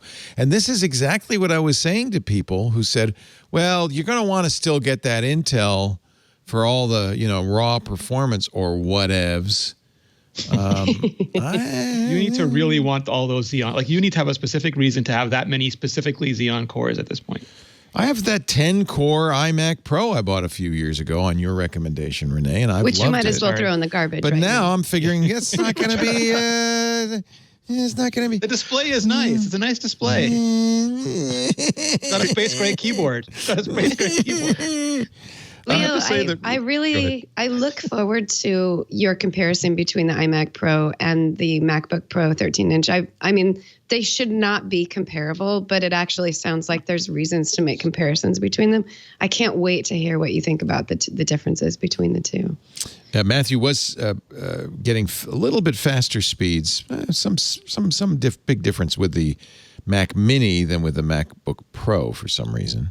On long builds, it's completely unconstrained. Like, it will never ramp down. Because it's just cooler. Right. Because it's got more space. And it's so empty now inside. It's empty. There's just a lot of air.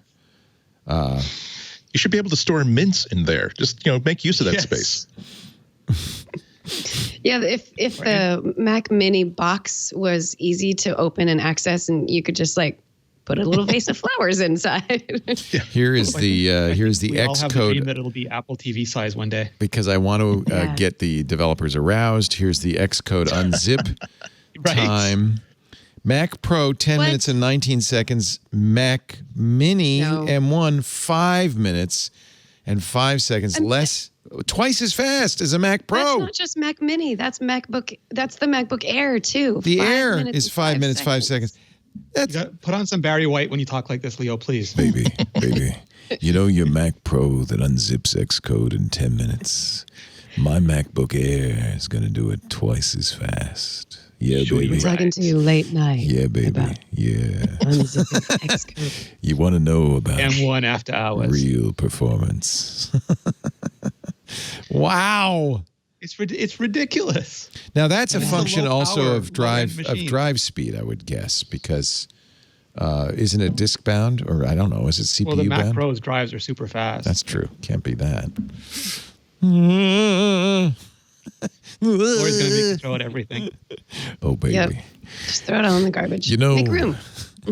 All the reviewers were saying that I am going to rent a U-Haul and just stand by on all of the trash. Yeah, on there'll be a lot of things. I might not even need, but with all the multiprocessors I'm going to collect. It's going to be hyped this year. Gigabytes per second on the Mac Mini, let's say, versus the this is compared to the MacBooks, so. But significantly faster drive speeds. Not twice as fast. It was the Air that got the biggest boost. The other ones were because the Air was really pretty slow, right? Yeah.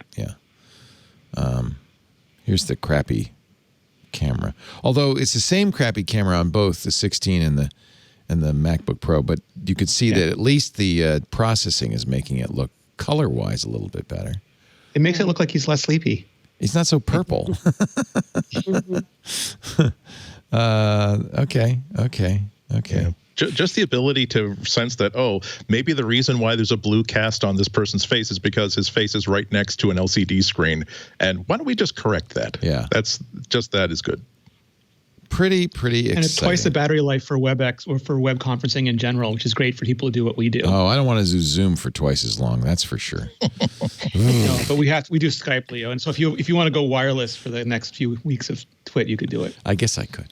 Let's talk about security. That sounds fun. Actually, let's talk about Big Sur, because that also came out last week. I'm not completely crazy about the aesthetics. I guess I'll get used to it. The menu bar seems a little hard to read. The icons. Somebody pointed out that this might be an indicator. I think it was on iMore, as a matter of fact, that maybe this is an indicator that we are headed towards a touchscreen Mac, despite all protestations from Apple that they're never doing that.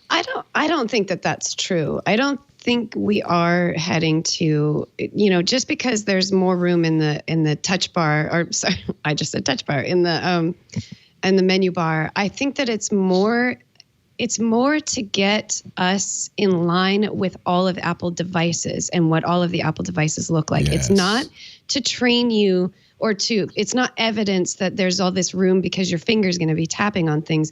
It's to say, feel comfortable. This is what it looks like on an iPad. This is also what it looks like on a Mac. It's familiar. You're comfortable. They all kind of have a similar design aesthetic. I don't think we're going to a touchscreen. I don't think that this particular thing is evidence that we're going to a touchscreen. I don't know whether or not we're going to a touchscreen with Mac because, everything is completely different right now that there's the M1 chip, and it's totally possible. But this to me, it just meant Apple is trying to have a cohesive design aesthetic across all of its devices. That's fair. I think you're right. Can I point out one thing, though? One thing I'll point out is that Steve Jobs said no one ever wants video on an iPod. That he's never going to make a phone. That's true. That no one wants an iPad. Never say never, yeah. With Apple, there's three things. Like either they are never going to do it, they're about to do it and don't want to tell you, or someone in the executive chain is saying no until Eddie and Phil convince them otherwise. Why wouldn't you want to put, since you're doing all this, why wouldn't you want to put out a touchscreen Mac? Is there more work? More work? For them. They're kind of busy right now. Okay. They'd have to actually go and implement pervasive, persistent touch through all of. See, that's the thing, though. It took Microsoft 3 years to do it. Right. Apple doesn't tell us this. They do we have really crappy Catalyst apps. Oh, Catalyst is a beta now. Oh, look, Catalyst is fully functional. So it could be we're not doing touch, but here's a more spacious operating system. Oh, we're not doing touch, but look at how everything now maps over. Oh, look, here's a touchscreen Mac. Yeah. Yeah. Yeah. Totally possible. I do think that Apple would have really improved Macs if they had brought multi-touch to it early on, because I still think that the 2-in-1 Windows laptops are wonderful. The ability to flip a screen over and use it just as a display on your table as you're watching Netflix, or just as a device, it makes it so much more flexible and wonderful. At this point, the reason why they don't have to do it is because they can point people towards the iPad, saying that, well, we can give you a multi. If you really want a multi-touch experience on a big screen, we can give you a much better experience that you ever could have on a hybrid device. So I don't think it's as necessary today as it might have been 5 or 6 or 7 years ago. And I don't think it'll be on the desktops, but I wouldn't mind seeing it on the laptops. Yeah. And I agree, a 2-in-1 MacBook would be a pretty awesome device. I would love to see that. There's a huge yes and a huge no still. The huge yes is that for kids growing up, it's going to seem broken if there's no touch. They're just all touch natives. But the minute they put nanotexture on it, Lori's going to want to touch it. And then they're going to lose all that nanotexture. So it's true. It's your fault, Lori Gill. So in any normal world, Big Sur would be a big deal. This would be a huge story. We're relegating it to a number 2 position because the M1 is such a big story. But Big Sur is a big change. Big in many ways. It's 12 gigabytes. It's the largest OS. Now, I was going to say OS 10, but it's also OS 11. Oh, and as of today, 11.1 beta. So people are wondering, are they going to use iOS style numbers now? Does that mean macOS 12 next year? Oh, that'd be interesting. Yeah. They did ship, when they shipped, it was 11.0.1. It wasn't even the 11.0. And I have advised people, as Alex Lindsay always does, not to install it immediately, not to install the first update, but to wait to the update that fixes the problems the first update created. Are there showstoppers, any big issues? I have one. and maybe it's just unique to my setup. I don't know what it is, but whenever I use disk utility to format my Drobo, the whole thing goes, I actually hear an audible pop, and it reboots. Has Drobo approved it yet, though? I don't know if they have. I'm using a Drobo designed for Big Sur, a Drobo driver designed for Big Sur. I don't know what the problem is. I don't know what it is. But I thought they had a dashboard warning or something saying don't use a dashboard yet, but I don't remember for sure. No, I got an updated dashboard now. Okay. I don't know. I don't know if it's just a Drobo. I don't want to keep trying it. I did a couple of. I was able to reproduce it, so. I won't put it on my production machine for months. Like usually I wait 3 to 6 months before I put it on my production machine, but I have it on other computers. There is the issue with 2013 MacBooks. I don't know how widespread this is, but we're seeing lots of reports of it bricking them, not just crashing them, but bricking them so that you have to bring them to Apple. Is that a T2 problem? What is it? No, because it's 2013. No, it's no T2. It's pre-T2. Yeah, 2013 and 2014. What is it with those? I think it's still unknown. I think Apple has acknowledged as a problem, but I have not seen anything new about it. Yikes. As of last night when I was reading about this. Andy, did you update your MacBook to Big Sur? Or are you behind on? Do you not do it right away as well? I only have one MacBook. I do need that machine to work, so I have not updated it yet. Wise man. I have updated everything: my MacBook Air, my iMac, my iMac Pro at home, my iMac 5K here, without problems. I was going to do a clean install. I had it all prepped and everything to do a clean install, and then I realized, you got to jump through hoops to boot to an external drive now. It's not as easy as it used to be. There's security that you have to turn off, and this is an issue for people using Carbon Copy Cloner or SuperDuper to make bootable external drive copies. You can't do that anymore. Apple has turned the security up to 11 now. So in Catalina, they used APFS to create 2 volumes, a read-only system volume, and then everything else read and write. And you wouldn't notice that because to the operating system, it looked like one big drive. But if you went into disk utility, you could see the 2 volumes. And that really was a good idea to protect the system volume. Now that read-only system volume is signed. So not only can it not be modified, if it is modified, it will not boot.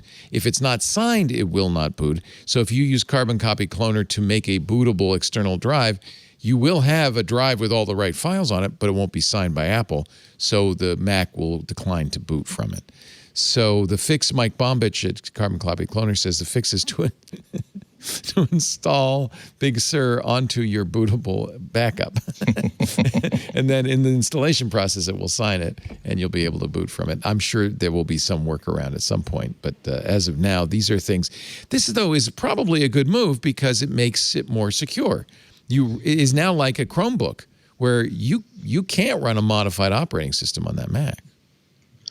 Yeah, but on a Chromebook, you don't have to worry about backing things up because that happens automatically as you go. And the whole selling point of the Chromebook is that you can do a flash restore pretty much anytime you want. It comes down to what do I expect, what kind of permissions, what kind of power do I expect to have on a desktop operating system? And Apple is certainly erring on the side of let's make this thing more secure and more stable at the cost of taking power away from users. And it's going to take a few months before we figure out how much of a big pain in the butt is this going to be. There was already people up in arms when they first started installing Big Sur about how it seems as though Apple is recording every single app that you launch, so they're tracking everything that you do. And cooler heads later on did a more impressive analysis and said that no, the first time you launch an app, it does check with the Apple Store, with Apple to make sure that the developer of this app has not had their credentials pulled yet, and if that passes, it doesn't check again for a while. But that's the sort of thing that I kind of think it's okay to be a little bit paranoid about with Apple. Is there going to be a time in which Apple is going to say, I don't know if this app has been signed off on or is okay or not, but I'm going to make sure you're safe by making sure that you can't possibly use this machine for this incredibly important thing you need it to do in the next 2 hours. So that's one of the reasons why I'm holding off on Big Sur until I know that the increase in security, in addition to everything else, hasn't compromise what I like to do with my machine. Losing SuperDuper to make bootable backups, the ability that the worst case scenario is that I don't have to even I don't even have to try to fix this Mac. I could just simply boot off this drive that I backed up just yesterday, be up and running, get through my day, and then after I've had dinner and a couple of scotches, I can finally look into to fixing this actual drive. Yeah. So that would be a big loss if I were to lose that ability. Bombich has a beta of Carbon Copy Cloner that apparently works, but I haven't dared to try it.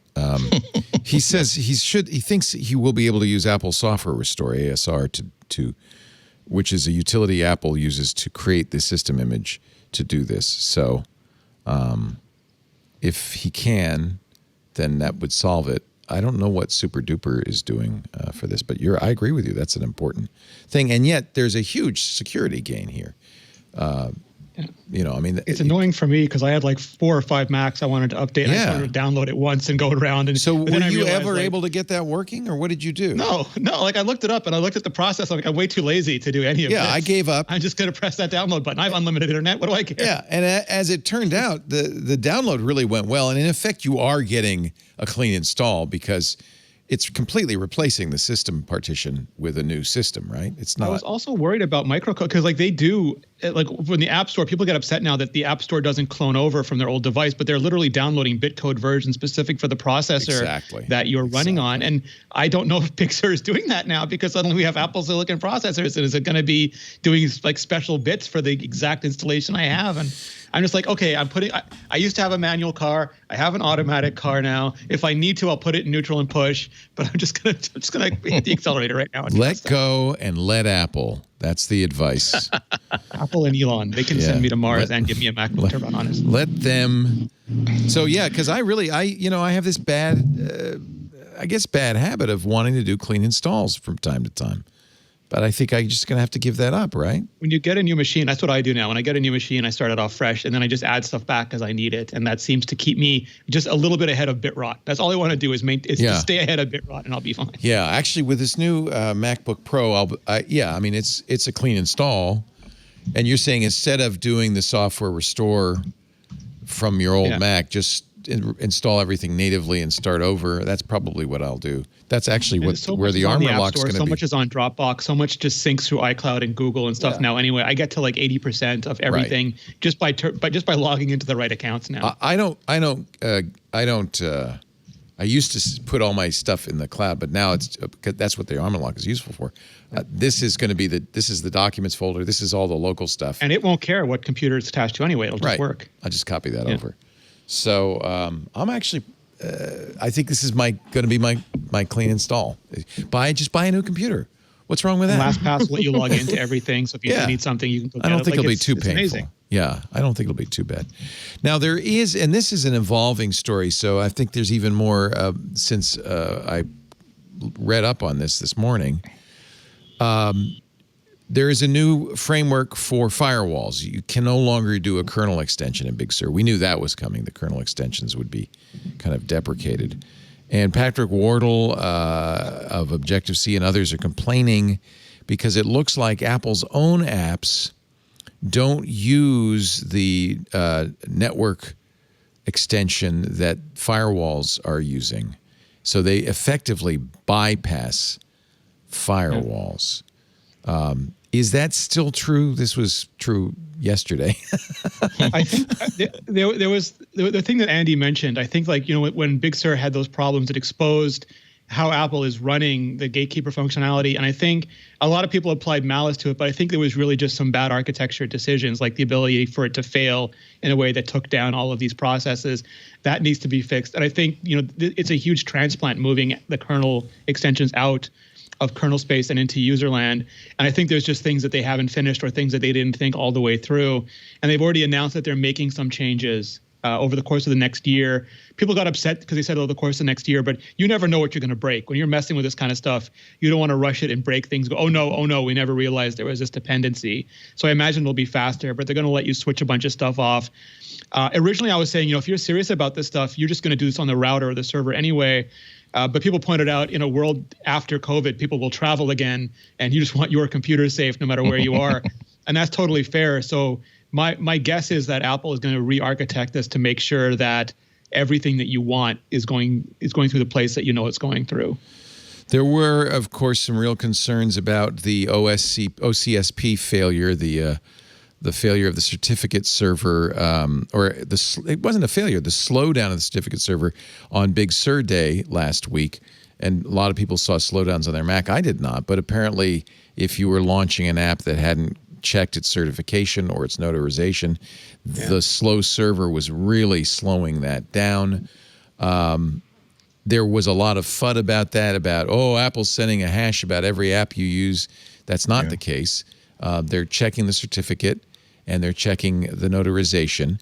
The certificate does say that you are launching an app by this developer. If it's Adobe, it'll be one of the Adobe apps.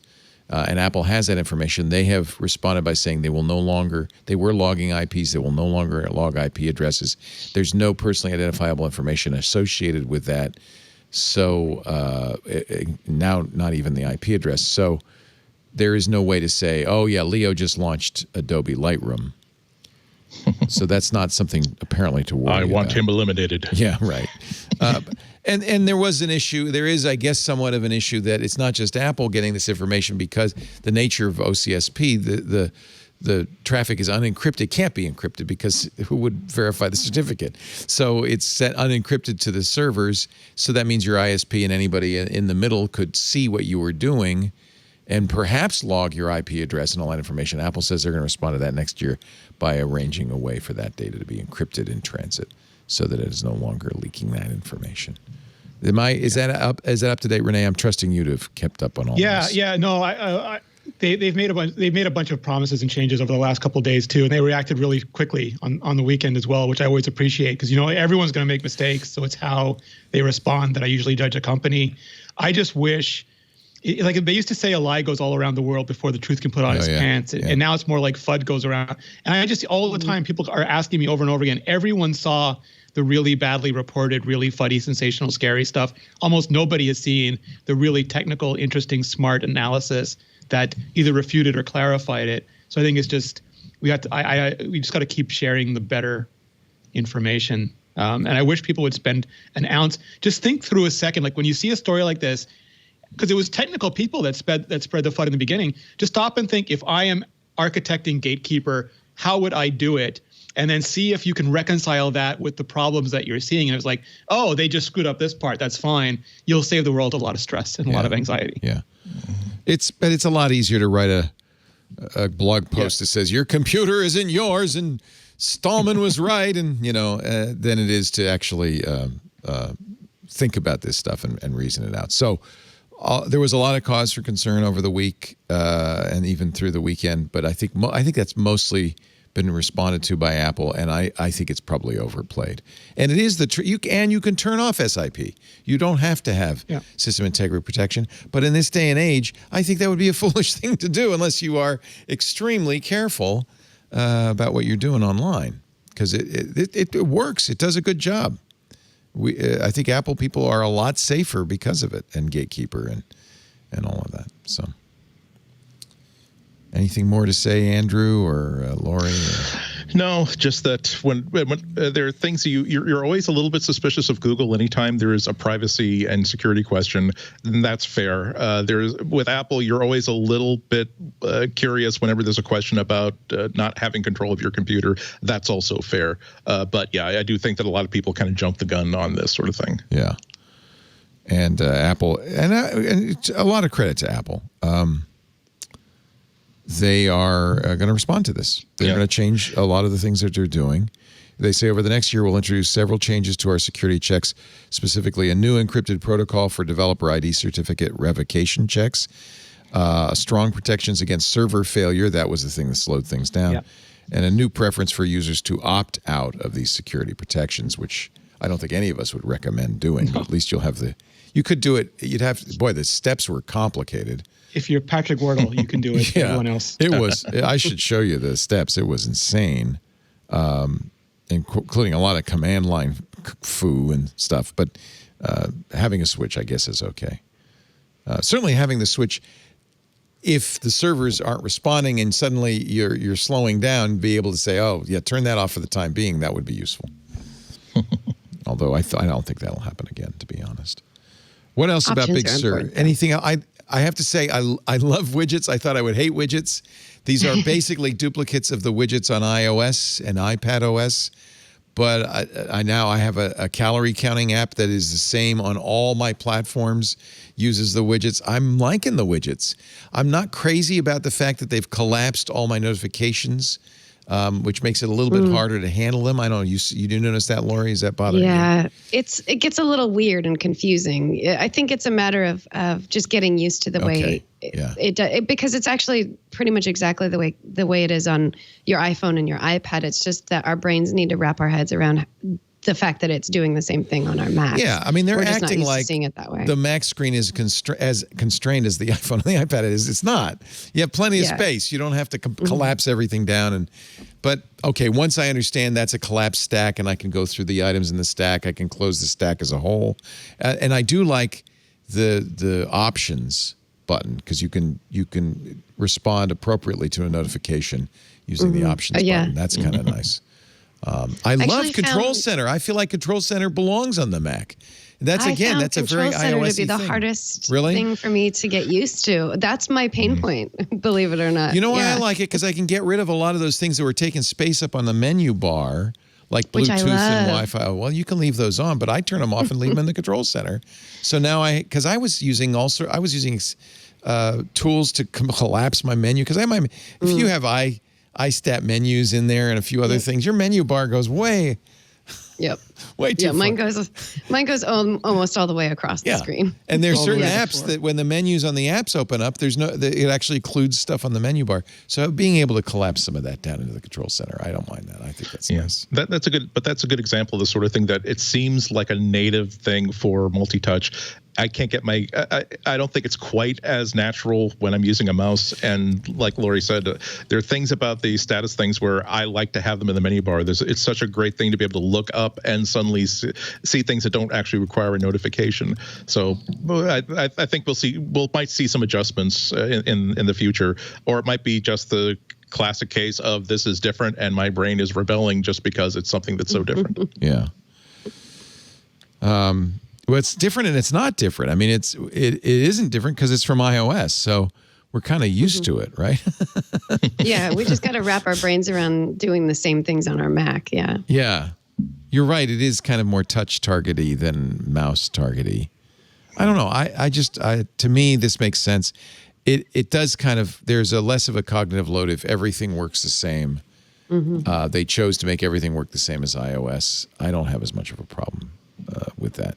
There's definitely, as of Big Sur, a much smaller difference between Mac OS and iOS, right? That's part of it, isn't it? Yeah. The design language is very similar. Yeah. But I think Apple's been working toward this for a very long time. I'm not surprised that this is as close as it is to exactly the same across the board, is that it's for a user experience to be really good, you want to be really familiar with all of your operating systems, and Apple is very close to succeeding at making all three of these operating systems seamless, so that going from your iPhone to your Mac or your iPad to your Mac is so comfortable that you're not, questioning, where's that button? Where's that icon? How do I get to? It's there for you in a more seamless way across devices. And, we've been on, OS 10 all this time, and we're the old guys. We're the ones who are, why doesn't everything work the way it used to? But, there's generations of people who grew up on iPhones and iPads, and they're looking at Macs going, it doesn't make any sense to me. So for them, this is huge because it's giving them this familiarity that they have with devices that they grew up with. It doesn't help that there is no Control Center system preference pane, that they've hidden it away in the dock and menu bar system preference pane. But once you get to the dock and menu bar system preference pane, at least there is some granularity in the control that I like. I like the ability to turn Wi-Fi off in the menu bar and turn it on in control center and all of that stuff. I think that's kind of nice. So it's worth, if you're new to Big Sur and you're trying to figure out what the heck all of this is, go to the dock and menu bar system preference pane and just work your way down. I did a complete hands-on Macintosh on this specific subject. It'll come out in a couple of weeks, unfortunately, because we're recording ahead. But I think it's worth spending a little time in there to customize it. I feel fairly comfortable. I also made, there is a switch in accessibility to make the menu bar like infinitesimally bigger. But I did it. I mean, it's better than nothing. I wish it could be even bigger still. Anything else about Big Sur you guys wanted to talk about before we move on? I did check out Dave Nadian's Shirt Pocket Watch, his blog about SuperDuper development. He says that, hang on, I actually got, and I have a message from him. He's a friend of mine. Dave, so. hi, Dave. We're talking about you right now. He says that we're not yet compatible with Big Sur.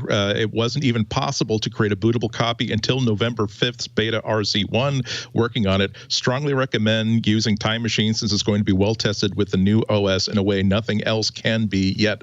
And reading his tweets in the meantime and reading the blog post, yeah, even with Apple's built-in like command line tools, it was only November 5th until he was even able to create, not even with SuperDuper, any kind of a bootable backup of Big Sur. Wow. He also made a really good point in Twitter, saying that it's probably that maybe you should do a complete SuperDuper style or carbon copy style backup before you upgrade, because he finds it'll make it almost impossible to downgrade to another operating system later on. But if you do have that bootable copy that you made before you upgraded, you will be able to boot off that copy and then downgrade much easier. Yeah. Dave, thank you. And I owe you money because I bought SuperDuper like 15 years ago. and I've never, it's sad because he's never charged me more. He never said pay for an upgrade. I should just buy a couple more copies because it is the best tool. I love it. Yeah, and I am clarifying that he is like a really good friend. But when I say that, it's because of his great tech support of me. We became friends after my making complaints about it. I don't understand, why doesn't it give me a time to why doesn't it tell me how long it's going to take to back it up, and I can't get this to work. And it's no matter who you are, it's like an almost instantaneous response. And then wait a minute, you actually live only 15 miles away? No, actually what happened was I was at my local comic book shop and he walked in. Oh wow! I didn't know that he walked. He's a comic fan too. Yeah. I didn't know that he lived nearby. So we should actually get together on Wednesdays. Yeah. So yes, nice. So good news. Thank you, David. Yeah. So this is it's develop. You even said, Lori, last week they'll release Big Sur. They'll give you 2 whole days to get ready for it instead of one. We knew this would be challenging for developers. Thank you, developers, for doing that work. Apple did update iWork. Do we still call it iWork? No. But it's easier to say it. iMovie and GarageBand for Big Sur. And they dropped the 10 off of Final Cut. It's just Final Cut now. Final Cut Pro. No more Final Cut Pro 10. Oh. Yeah. Oh, okay. They're dropping the 10s from everything. Easier. No more 10s. Easier to say. Ars Technica has their usual long piece on it, although it ended up being more about cosmetics than anything else. One thing I did glean from that is if you are using Time Machine, it would be a good idea to either use a new disk or start over, because you won't get APFS on your Time Machine unless you do that. It can't back upgrade Time Machine to APFS, but the APFS Time Machine is done right using snapshots instead of the hard symlinks and the folders and all the weird kludgy stuff that Time Machine used to do. I would anticipate Time Machine being a much better tool using APFS drives. So I'm planning to I think I already did. I just nuked my Time Machine and said, format this as APFS. I think that worked. And now back up again. I think that worked okay. Yeah, we'll see. It's starting to look as though I'm finally going to have to set up a space on my file server to do as a Time Machine backup target, because I've avoided it for years because SuperDuper works so well for what I do. Right. But for the time being, at least, if I want data security, I'm just going to have to make sure the Time Machine is up and running. I do both, actually. Yeah, because I like having a Time Machine for versioning. I like having SuperDuper for a bootable external, get back up and running and have a beer solution. So I do both. I guess I'll have to just wait till SuperDuper is updated. All right, one more break. A couple of final thoughts. We also have your picks of the week, even though I've already done mine, our show today.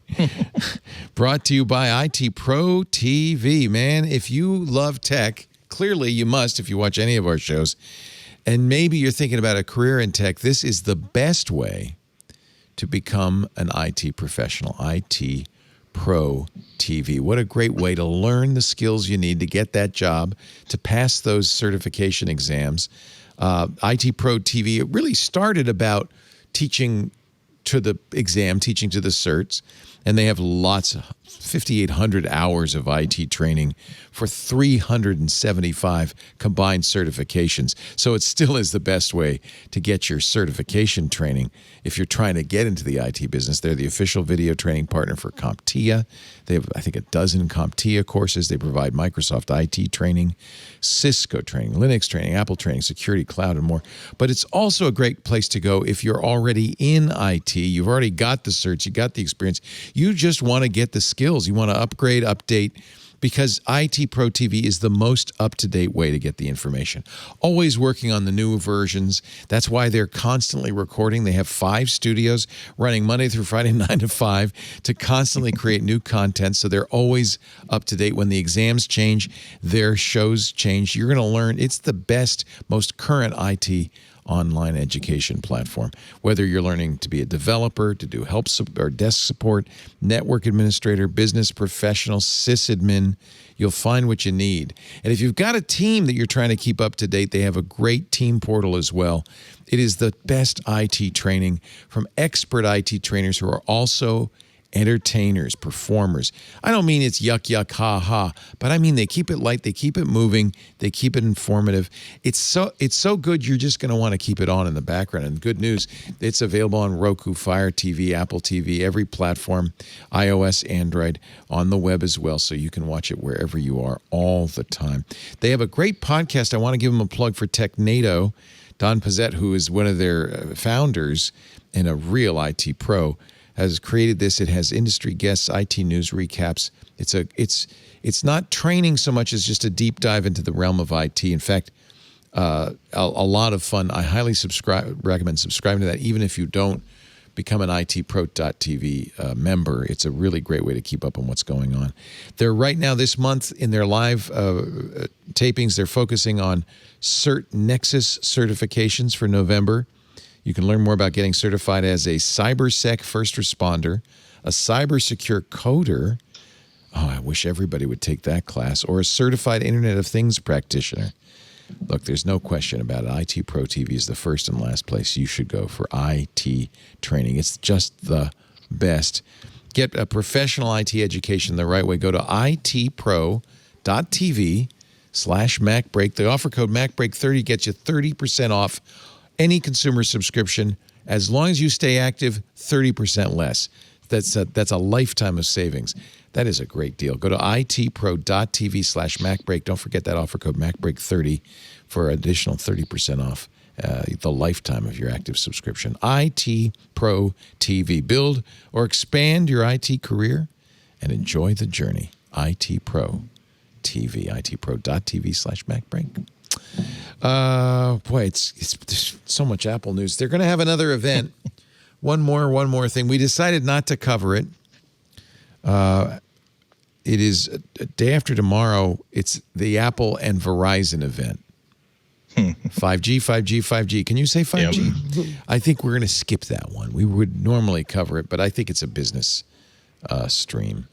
There is it's so weird. We went from 3G to LTE, and now we're back at 5G because nobody likes NR. It's just so the whole thing is so weird. NG. It's NG, next generation. And Love to Dream has a prediction. He's reliable. It's reliable. She's reliable. I don't know what gender Love to Dream is. So they have good information. If you can sort through all the nonsense, they have good information that they seem to want to be delivered. Like they'll put up false things just to see if other people copy them, which means you never know what's false or what's real. Mm-hmm. And then they seem more interested in watch bands than they are in rumors. And now they keep saying they're retiring. So it's hard. It's odd. So they're saying right now, this is as of November 14th, a few days ago, you'll get a Christmas surprise from Apple. P.S. Winter exclusive, good for winter. AirTags, mittens, muffs. Yeah. I don't know. Maybe it's maybe a fuzzy watch band. I mean, it could be, but we were also expecting. There's still this AirTags, AirPod Studio thing. I guess you could make AirTags especially. There's evidence of it in 14.3 even. So like AirTags especially, it seems like I was sure it was coming at the Mac event. I was sure of it. It could be something as silly as Apple's typical holiday discount. But or it might be AirTags and AirPod Fitness Studio. Plus is still coming. We haven't got Fitness Plus yet. Still waiting for Fitness Plus. Yeah. And that's supposed to be coming by the end of the year. So, I mean, if that's the Christmas surprise, then there you go. It will be. That makes sense. It will be, I hope, by press release. Although now it feels like Apple discovered a new toy, right? Hey, now that we can record them, let's do more. Let's do more. Cooper said it was the unannounced TV Plus television show. Just once a month, there's an Apple, is an episode. Hey, as a podcast, Keller at iMore has been calling this Apple season 1, and each event has been an episode. Oh my God! The new morning show. A few fewer F-bombs. Apple has added a nice little feature in their podcast app. You can now embed their web player. So I encourage you, if you hear something on this show you like, embed it on your favorite web page. When you're, all you have to do is click the copy embed button, which copies the code to your clipboard. You could paste it in. What are you laughing at? No, I'm just realizing that I'm going to have to set up a keyboard macro for I was quoted out of context. Heard what I was saying 10 minutes earlier.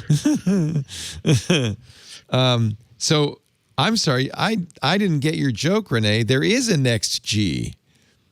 Yes. It's there is, commercial 6G. No, so what I was saying is, though, 3G, they didn't call it by its name. They just called it 3G. And then 4G, they didn't call 4G. They called LTE, long-term evolution. And now 5G is properly called NR, new radio, or never retire. I guess it depends on what side of that equation you're on. And get ready but for they're calling it 5G again. next G, which is 6G. That's all I'm going to say about it, because I can't even... I've got 5G on my phone, and it was nothing. Nothing, I tell you, nothing. They were vacuuming the sofa, and what do you know? They found another G. There's another G. Behind the cushions. Let's see, what else? There is an iPhone 12 mini teardown I would show you, but I don't want to traumatize Lori. Oh, I've already seen it. It's adorable. It's adorbs. It's everything in the iPhone 12, but smaller. ProRAW is coming in 14.3. They have the beta is out for 14.3. When do you think we'll see 14.3 on our devices? I mean, you never know. A week or two. Pretty soon. Probably pretty soon. They're working through this one right now. I want the ProRAW. That will be really cool. I really like that. Although with Halide 2, you can get something similar. And as you mentioned, 14.3 includes support for AirTags. Yep. New solo. Are you still a watch band guy, Renee, or have you given that up to Love to Dream? Maybe they can't find the AirTags. Wouldn't that be? We had them. We lost them. We don't know where we put them. And because there are no AirTags on our AirTags. No, they work fine. It's just that they didn't realize it doesn't work with a Big Sur upgrade, and now nobody at the campus can actually track those. It was PowerPC. Terrible. I'm sorry, Leo, I interrupted you. Apple updates its Apple Watch Solo Loop and Sport Band with new colors. Renee? I do like that plum. That plum is pretty. I want it in braided, though. I won't go back. I'm all about the braided Solo Loop. I'm wearing the braided. Yeah, the braided red is You guys like your braided? Yeah. I love it. And they fit. Oh, yeah. How did you get them to fit? Did you go to a store? Oh, look at that. He snapped it. You go to the store? For me, mine sized correctly. Oh, okay. So I never had a problem with it. I did it, I printed out the piece of paper. I put the credit card on it. It's sized right. I ordered my braided Solo Loop. It came, it was the right size. So I can't speak to how people can do it. But you know what? Actually, I do have a recommendation for how to do it right.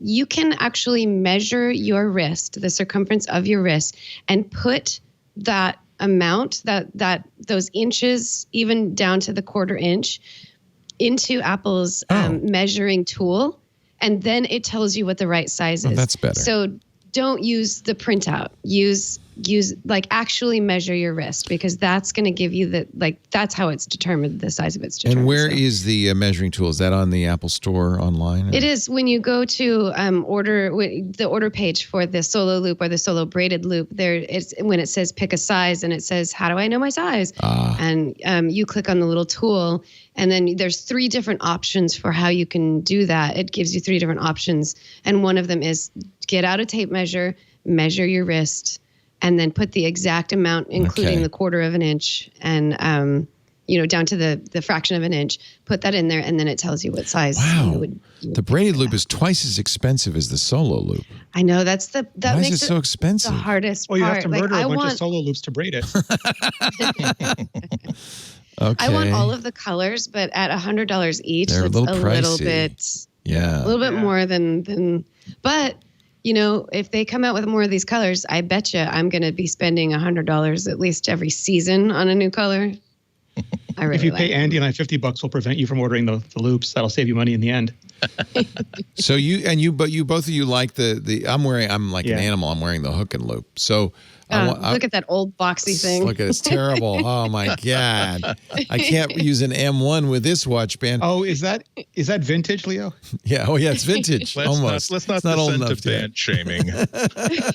So, but you guys prefer that to the rubber loop? So comfortable. It's nice. Yeah. John, which one do you like? John likes the Solo Loop. No? You like the braided? He's got to turn on his mic. I like the rubber better than the braided. The braided. Yeah, that's what I was saying. You like the Solo Loop. The rubber seems to fit better. The braided seems a little looser. They're both the same size. There you go. The Solo is like Han Solo. The braided is like Lando. So it just depends how much swagger you have. So here's the thing. If you do click that, it says, how would you like to measure your wrist? Printable tool or everyday items. If you enter everyday items, then you can measure it and then enter it in here. Okay, cool. Measure. Yeah, and it just asks you to enter the measurement, and then it says you should be wearing a size 7 or whatever that size could be. All right, maybe I don't know. I like those. I like how it looks, the braided loop, and I love the idea of no buckle, no attachment device. So the sport loop that you have, it's really great. It's pretty comfortable. This is how I describe it. Renee calls sweatpants. He says, right? He calls the sport loop the yoga pants. Of Apple Watch bands, and I call the braided loop the sweatpants of Apple Watch bands. Got it. Yeah. I think it's sweatpants because it doesn't make my butt look good.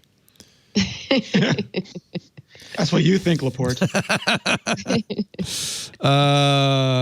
Changing the subject very quickly. You have the HomePod Mini, Renee, I know. I'm so jealous. Mine aren't coming till tomorrow. He has the scented candle. So cute. They've started shipping for Monday delivery, so that means yesterday. Anything to say? It's not, you said on Twit on Sunday, it sounds good, but not better than, say, the Nest $100 speaker or the Amazon. Oh no, sounds way better than that. It doesn't does. sound as good as the HomePod Biggie because it's much smaller of course volumetrically. Not. You wouldn't expect so it can't that. push as much air. Yeah. But the computational stuff is amazing. Like it maintains. Well, first we need to wait for Lori Gill because this is her milieu. I just pretend to know what I'm talking about. She's the expert on this. But like it increases volume without any distortion. It is really good at filling. It doesn't fill the room the way the bigger one does, of course, but. The way to think about it is this is like a 2.0 system, like a Dolby 2.0 system, and the other one is Atmos. So this will sound amazing. It just won't sound like as 3D as the big one can. Yeah. And if you had a bunch of them, it could. Well, you can connect two now, but I'm hoping that once they get U1 chips in all of them, they'll actually know where they are, and then you can make intelligent systems that both follow you around but also are aware of each other and can put sound precisely physically in the room. I think that would be magnificent.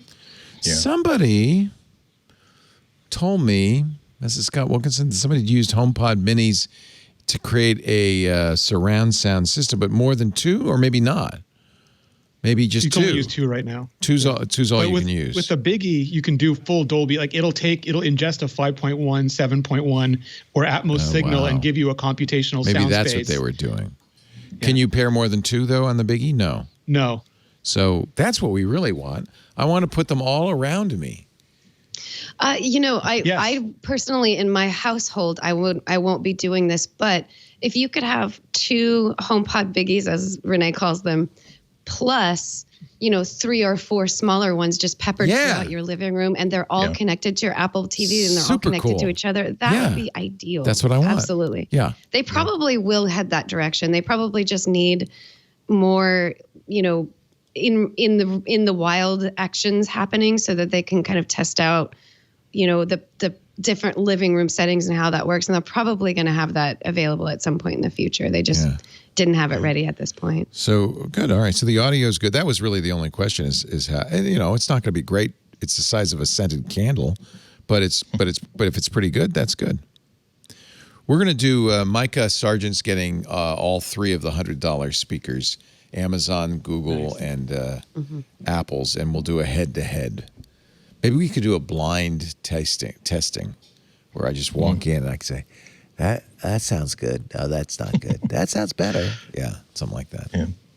I'm starting to think though that maybe sometimes it becomes like pixel peeping on photos, testing cameras. That there comes a time where you can say that yes, if I have all 4 of these side by side, I can say that on the music I listen to, I like this one better. But if you weren't listening to them 4 up, would you in any way be disappointed with the sound you're getting from this $100 speaker? I think that one of the big revolutions is just having more speakers around. I'm becoming a convert to the idea of rather than having 2 big speakers in my living room that have to flood the entire room to give me the sort of presence. What if I have smaller speakers that are kind of like posted near the chair, and it's like I can hear much better things. It's much more present. It's a more complicated calculus than it used to be 10 years ago. Yeah. And sound quality in to some degree is subjective because there's going to be people who prefer more bass in their audio, and there's going to be people who prefer more, treble in their audio. And so listening to these speakers side by side, it's not that isn't a direct comparison because they're going to be tuned differently. They're going to have different, sound qualities in terms of the low end and the high end. And what's important to think about and keep in mind is their just general robustness and how they fill a room, whether or not they fill a room, if they distort when they're too loud, can they get as loud as you want to? And then at all of these levels, do you still get a balance across the board? Because I think that's what's really important there is making sure that, you're like when you're making those comparisons that you're not just saying like, well, I like warm sounding music better, so this speaker is better because it's got more bass to it. That's not actually a good comparison. So. Yeah. Okay. I think we can do our picks of the week. Anything else? Did I miss anything? Anything important? Apple did point out that this is the version of the AirPod that does not stain your fine furniture when you put it on top of it. So what a relief! What a relief! All right, our picks of the week coming up. Let me start the pick of the week this week with I pick you, Renee Ritchie. So I had a hard time choosing what to pick because I was looking at all the new DJI stuff that was coming out. Oh, yeah. And I'm doing my best to fill in for Alex Lindsay while he's on sabbatical. But they've had a really, really good a really good month, including the new gimbals that they put out, which are fantastic. But it's this DJI Mini that really interested me. And they've got a video up, and Justine and a bunch of other, Peter McKinnon and a bunch of people have videos up on them because the drones really started taking... Ooh. It's pretty nice. It's nice, yeah. All of that stuff is awesome. The thing that drew me to the drones, though, is that a lot of people got them, a lot of people loved them, and then regulators found out and just clamped down on them and basically said, yeah, you've got to pass a pilot's license and respect airspace now, buddy. So what DJI has done for the second time now, the improved version, is make one light enough that it's exempted from most of the regulations. So you don't need all the certification. You don't need everything because these are under the weight limit. And the first one was interesting, was okay. This new one is 4K. So obviously it's not as good as the big drones. But then again, like you need to like literally put out cones and get your license and announce that you're doing it and all. Like nobody's going to use those anymore except for professionals. So this is a drone again that you can just use. You be totally respectful, be super respectful, of course. Be careful with it. Be responsible. But it fits in your pocket. In drones, it's teensy, and it's 4K, and it's got everything that you could want if you want to do this kind of work. And I just love that this kind of stuff is pushing forward, respecting the regulations and guidelines, of course, but not giving up, using technology to solve a problem. So it's so light, it's just not regulated. You don't have to worry about it. Well, I mean, there are like you can't go into airspace. Like obviously, you can't there's go still into that stuff. Airspace or anything like that. And the app that you use with the DJI, it actually comes with its own limitations on it. So it warns you when you're getting into airspace that you're not supposed to be in.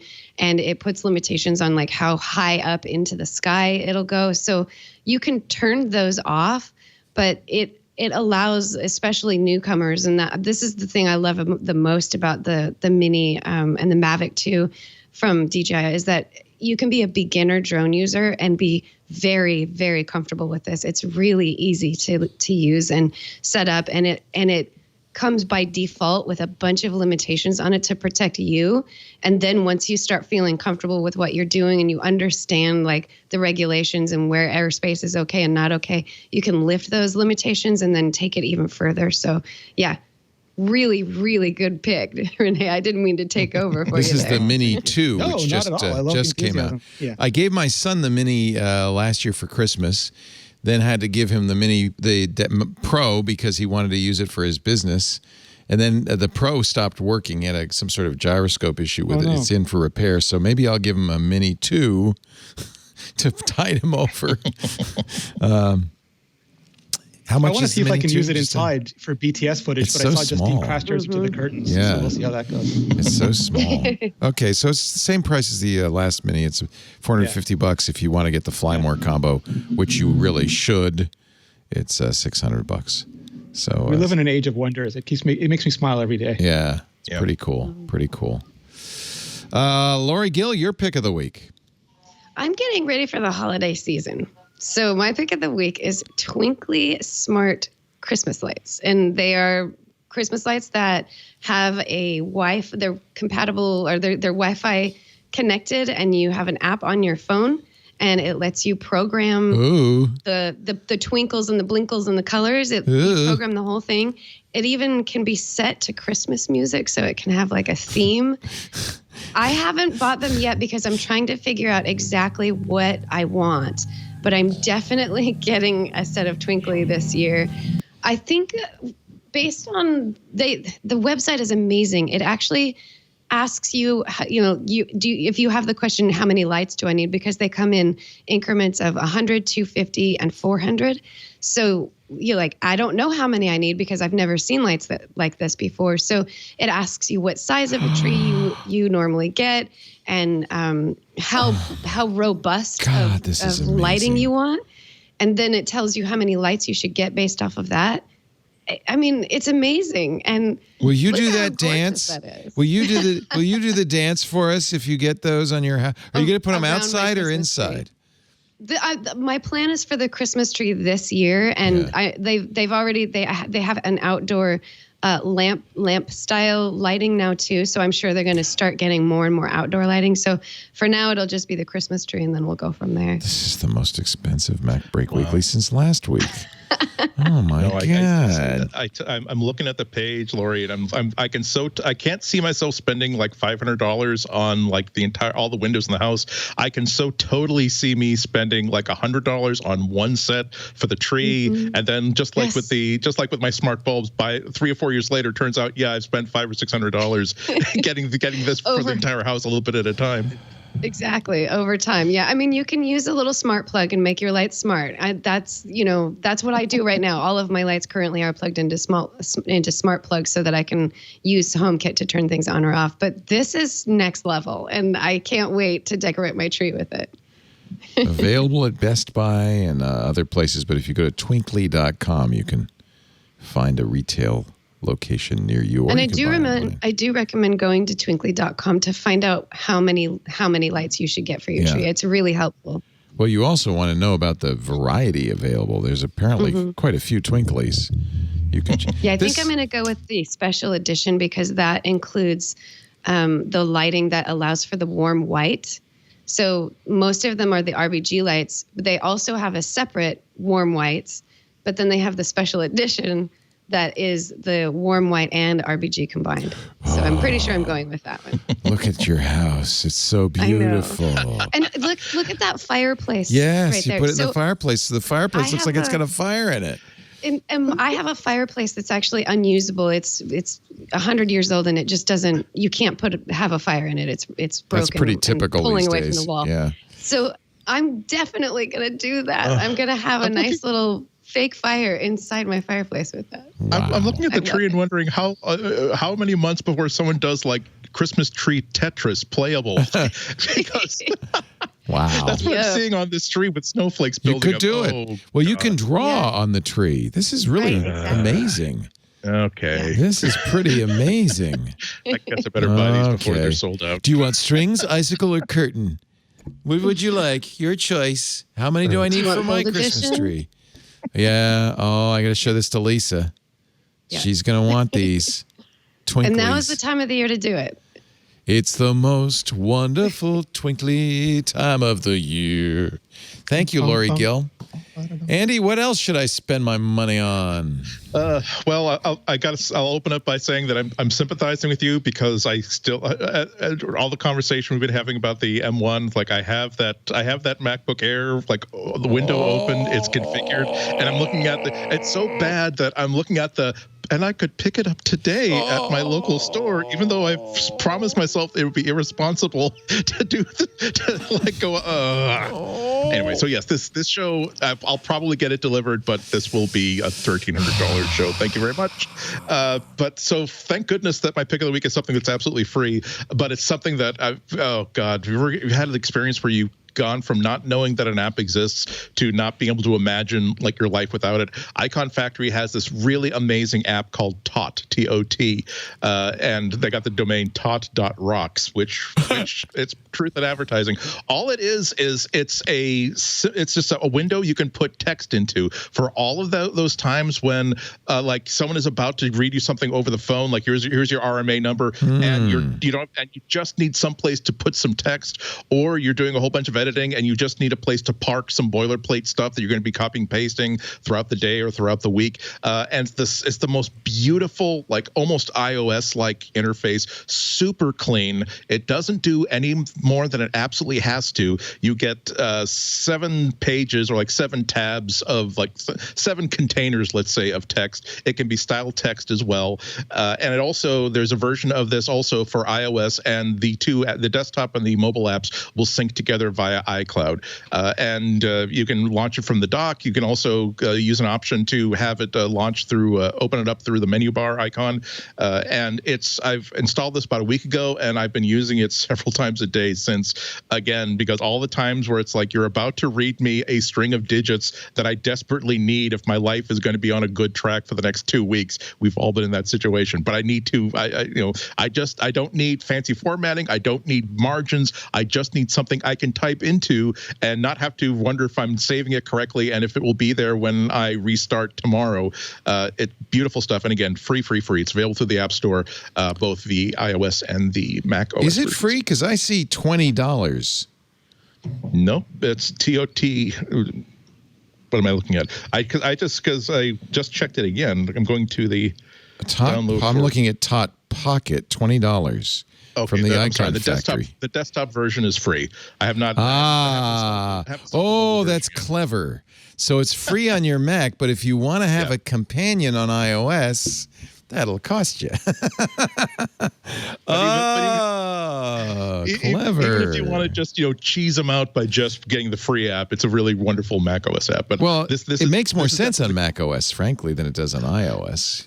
Yeah, but Yeah. this is. But I think I will. I haven't installed the iOS app because I obviously my phone is an Android, and I only use iOS on iPad. But I think that I think I will buy that version because this is one of those apps where I wish that I could just put money in a box and mail it to them. It's it's so completely not only something that I need, but a perfect execution of the sort of thing that I need. Yeah.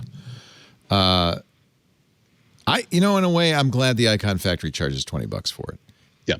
Make They some money, should. please. Make some money. Stay in business. And let's be honest, Craig, it seems like a lot for an iOS app, but if you walk down the street and you stopped at a Starbucks with a friend, you'd spend $20 easy. Yeah. So, it's not that crazy. Not that And all you you'd should have be. is a sugar high afterwards. Yeah. Just Well, you have the that's- whole app. Think of it this way. Think of all the times that you spent twice and 3 times that month on a Ticketmaster surcharge that they could never adequately explain to you. That's And exactly right. If only I were spending money on Ticketmaster. So I am thinking I was going to do a clean install of Big Sur on my iMac Pro. Can't do that. Not going to do that. But I will get a brand new Mac on Friday, an M1 Mac. So I'm thinking about what I'm going to do with it. I've been using Homebrew forever as a way to put Unix command line apps, and actually you can even put GUIs and fonts and other things on my Mac. It's a really easy way to do it. But I'm thinking maybe now's the time to go back to MacPorts. MacPorts was created by the original Darwin team at Apple. It is the oldest package manager, fully open source. It is a little different than Homebrew. Real Unix geeks will appreciate that it is actually probably more traditional in the way it does things than Homebrew. Homebrew puts everything into user local bin. It doesn't require sudo, which is perhaps not a good thing. That makes it easier. But MacPorts, you have to sudo, and you have to, in fact, you have to build everything. It doesn't do precompiled binaries. So it's a little bit more like an old-fashioned package manager. I think I'm going to try it, especially since I think Xcode is going to be really fast in this M1, so I won't mind building my apps from scratch. So I think I'm going to put MacPorts on it. These are both free. I did a whole series hands-on Mac on Homebrew, and I think for most people, Homebrew is a good default. But MacPorts, I think for the serious Unix geek, might be a better choice, and I will let you know. And the thing is, you can uninstall Homebrew and back out and redo it with MacPorts, so it's kind of a pain. Best time to make that switch would be a brand new Mac or a clean install. So I will give you an update, but MacPorts for me on Friday. Because I got to find a good way to install Emacs, right? It's all about getting Emacs running. Ladies and gentlemen, that concludes this edition, the M1 edition of MacBreak Weekly. Rene Ritchie is prolifically posting on his YouTube channel all about the new Macs, his reviews, the new phones. This is a busy season for Rene. YouTube.com/Rene Ritchie. You absolutely must subscribe and follow because it's worth it. It's great to see you, Rene. Thank you for being here twice in 1 week. Lori Gill is at Anytime. iMore. She's the managing editor there. Also quite busy. Yes? Yes. Yes. This has It's been a busy season for sure. busy season for anybody doing this kind of stuff. So thank you for the hard work you're doing. And just pass along to your Animal Crossing friends. Thank them for the hard work they're doing. It's holiday season on my island, and I want to decorate it. I just wish I could get twinkly lights. Thank you, Lori Gill. Andy Anako, GBH Boston, when are you going to be on next? Thursday at 1 p.m., probably talking about the M1 again. Whether or not I actually own one by then, I would put the odds at 70-30. But yeah, that's, go to gbhnews.org. You can listen to it live streamed or later on, just search for my name. They usually chunk out my segments and let you listen to them individually. Very nice. Thank you, Andy, Lori, Renee. Thank you all for being here. MacBreak Weekly records right after iOS Today, so it's an easy 1-2 punch if you're an Apple fan. Tune in roughly 11 a.m. Pacific, 2 p.m. Eastern Time. That would be, now I'm all confused on my UTC times. I think it's +7, so that would be 1800 UTC, I think. Go to twit.tv/live for the live streams. They're always going, audio and video. If you're doing the live thing, you should probably be in the chat room at irc.twit.tv. After the fact, you can get all of our shows on the website, twit.tv, in this case, twit.tv/mbw. There's a YouTube channel dedicated to MacBreak Weekly. You could watch the shows there. Best thing to do, get a... there it is. That's a pretty... We got to update that. It's a pretty old-fashioned looking Mac OS icon there. You got to get to at least Mac OS 11. You can also subscribe in your favorite podcast application. That's the best way to get it. That way you'll get it the minute it's available of a Tuesday afternoon. Thank you, everybody, for being here. Now, I'm sorry to say, time to get back to work because break time is over. Bye-bye.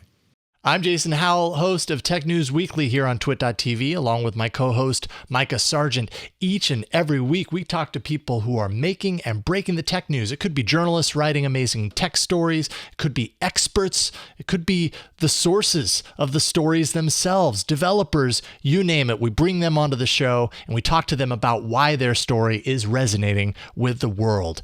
You can watch and subscribe by going to twit.tv/TNW. Make sure you do that, and you won't miss a single episode. We'll see you there.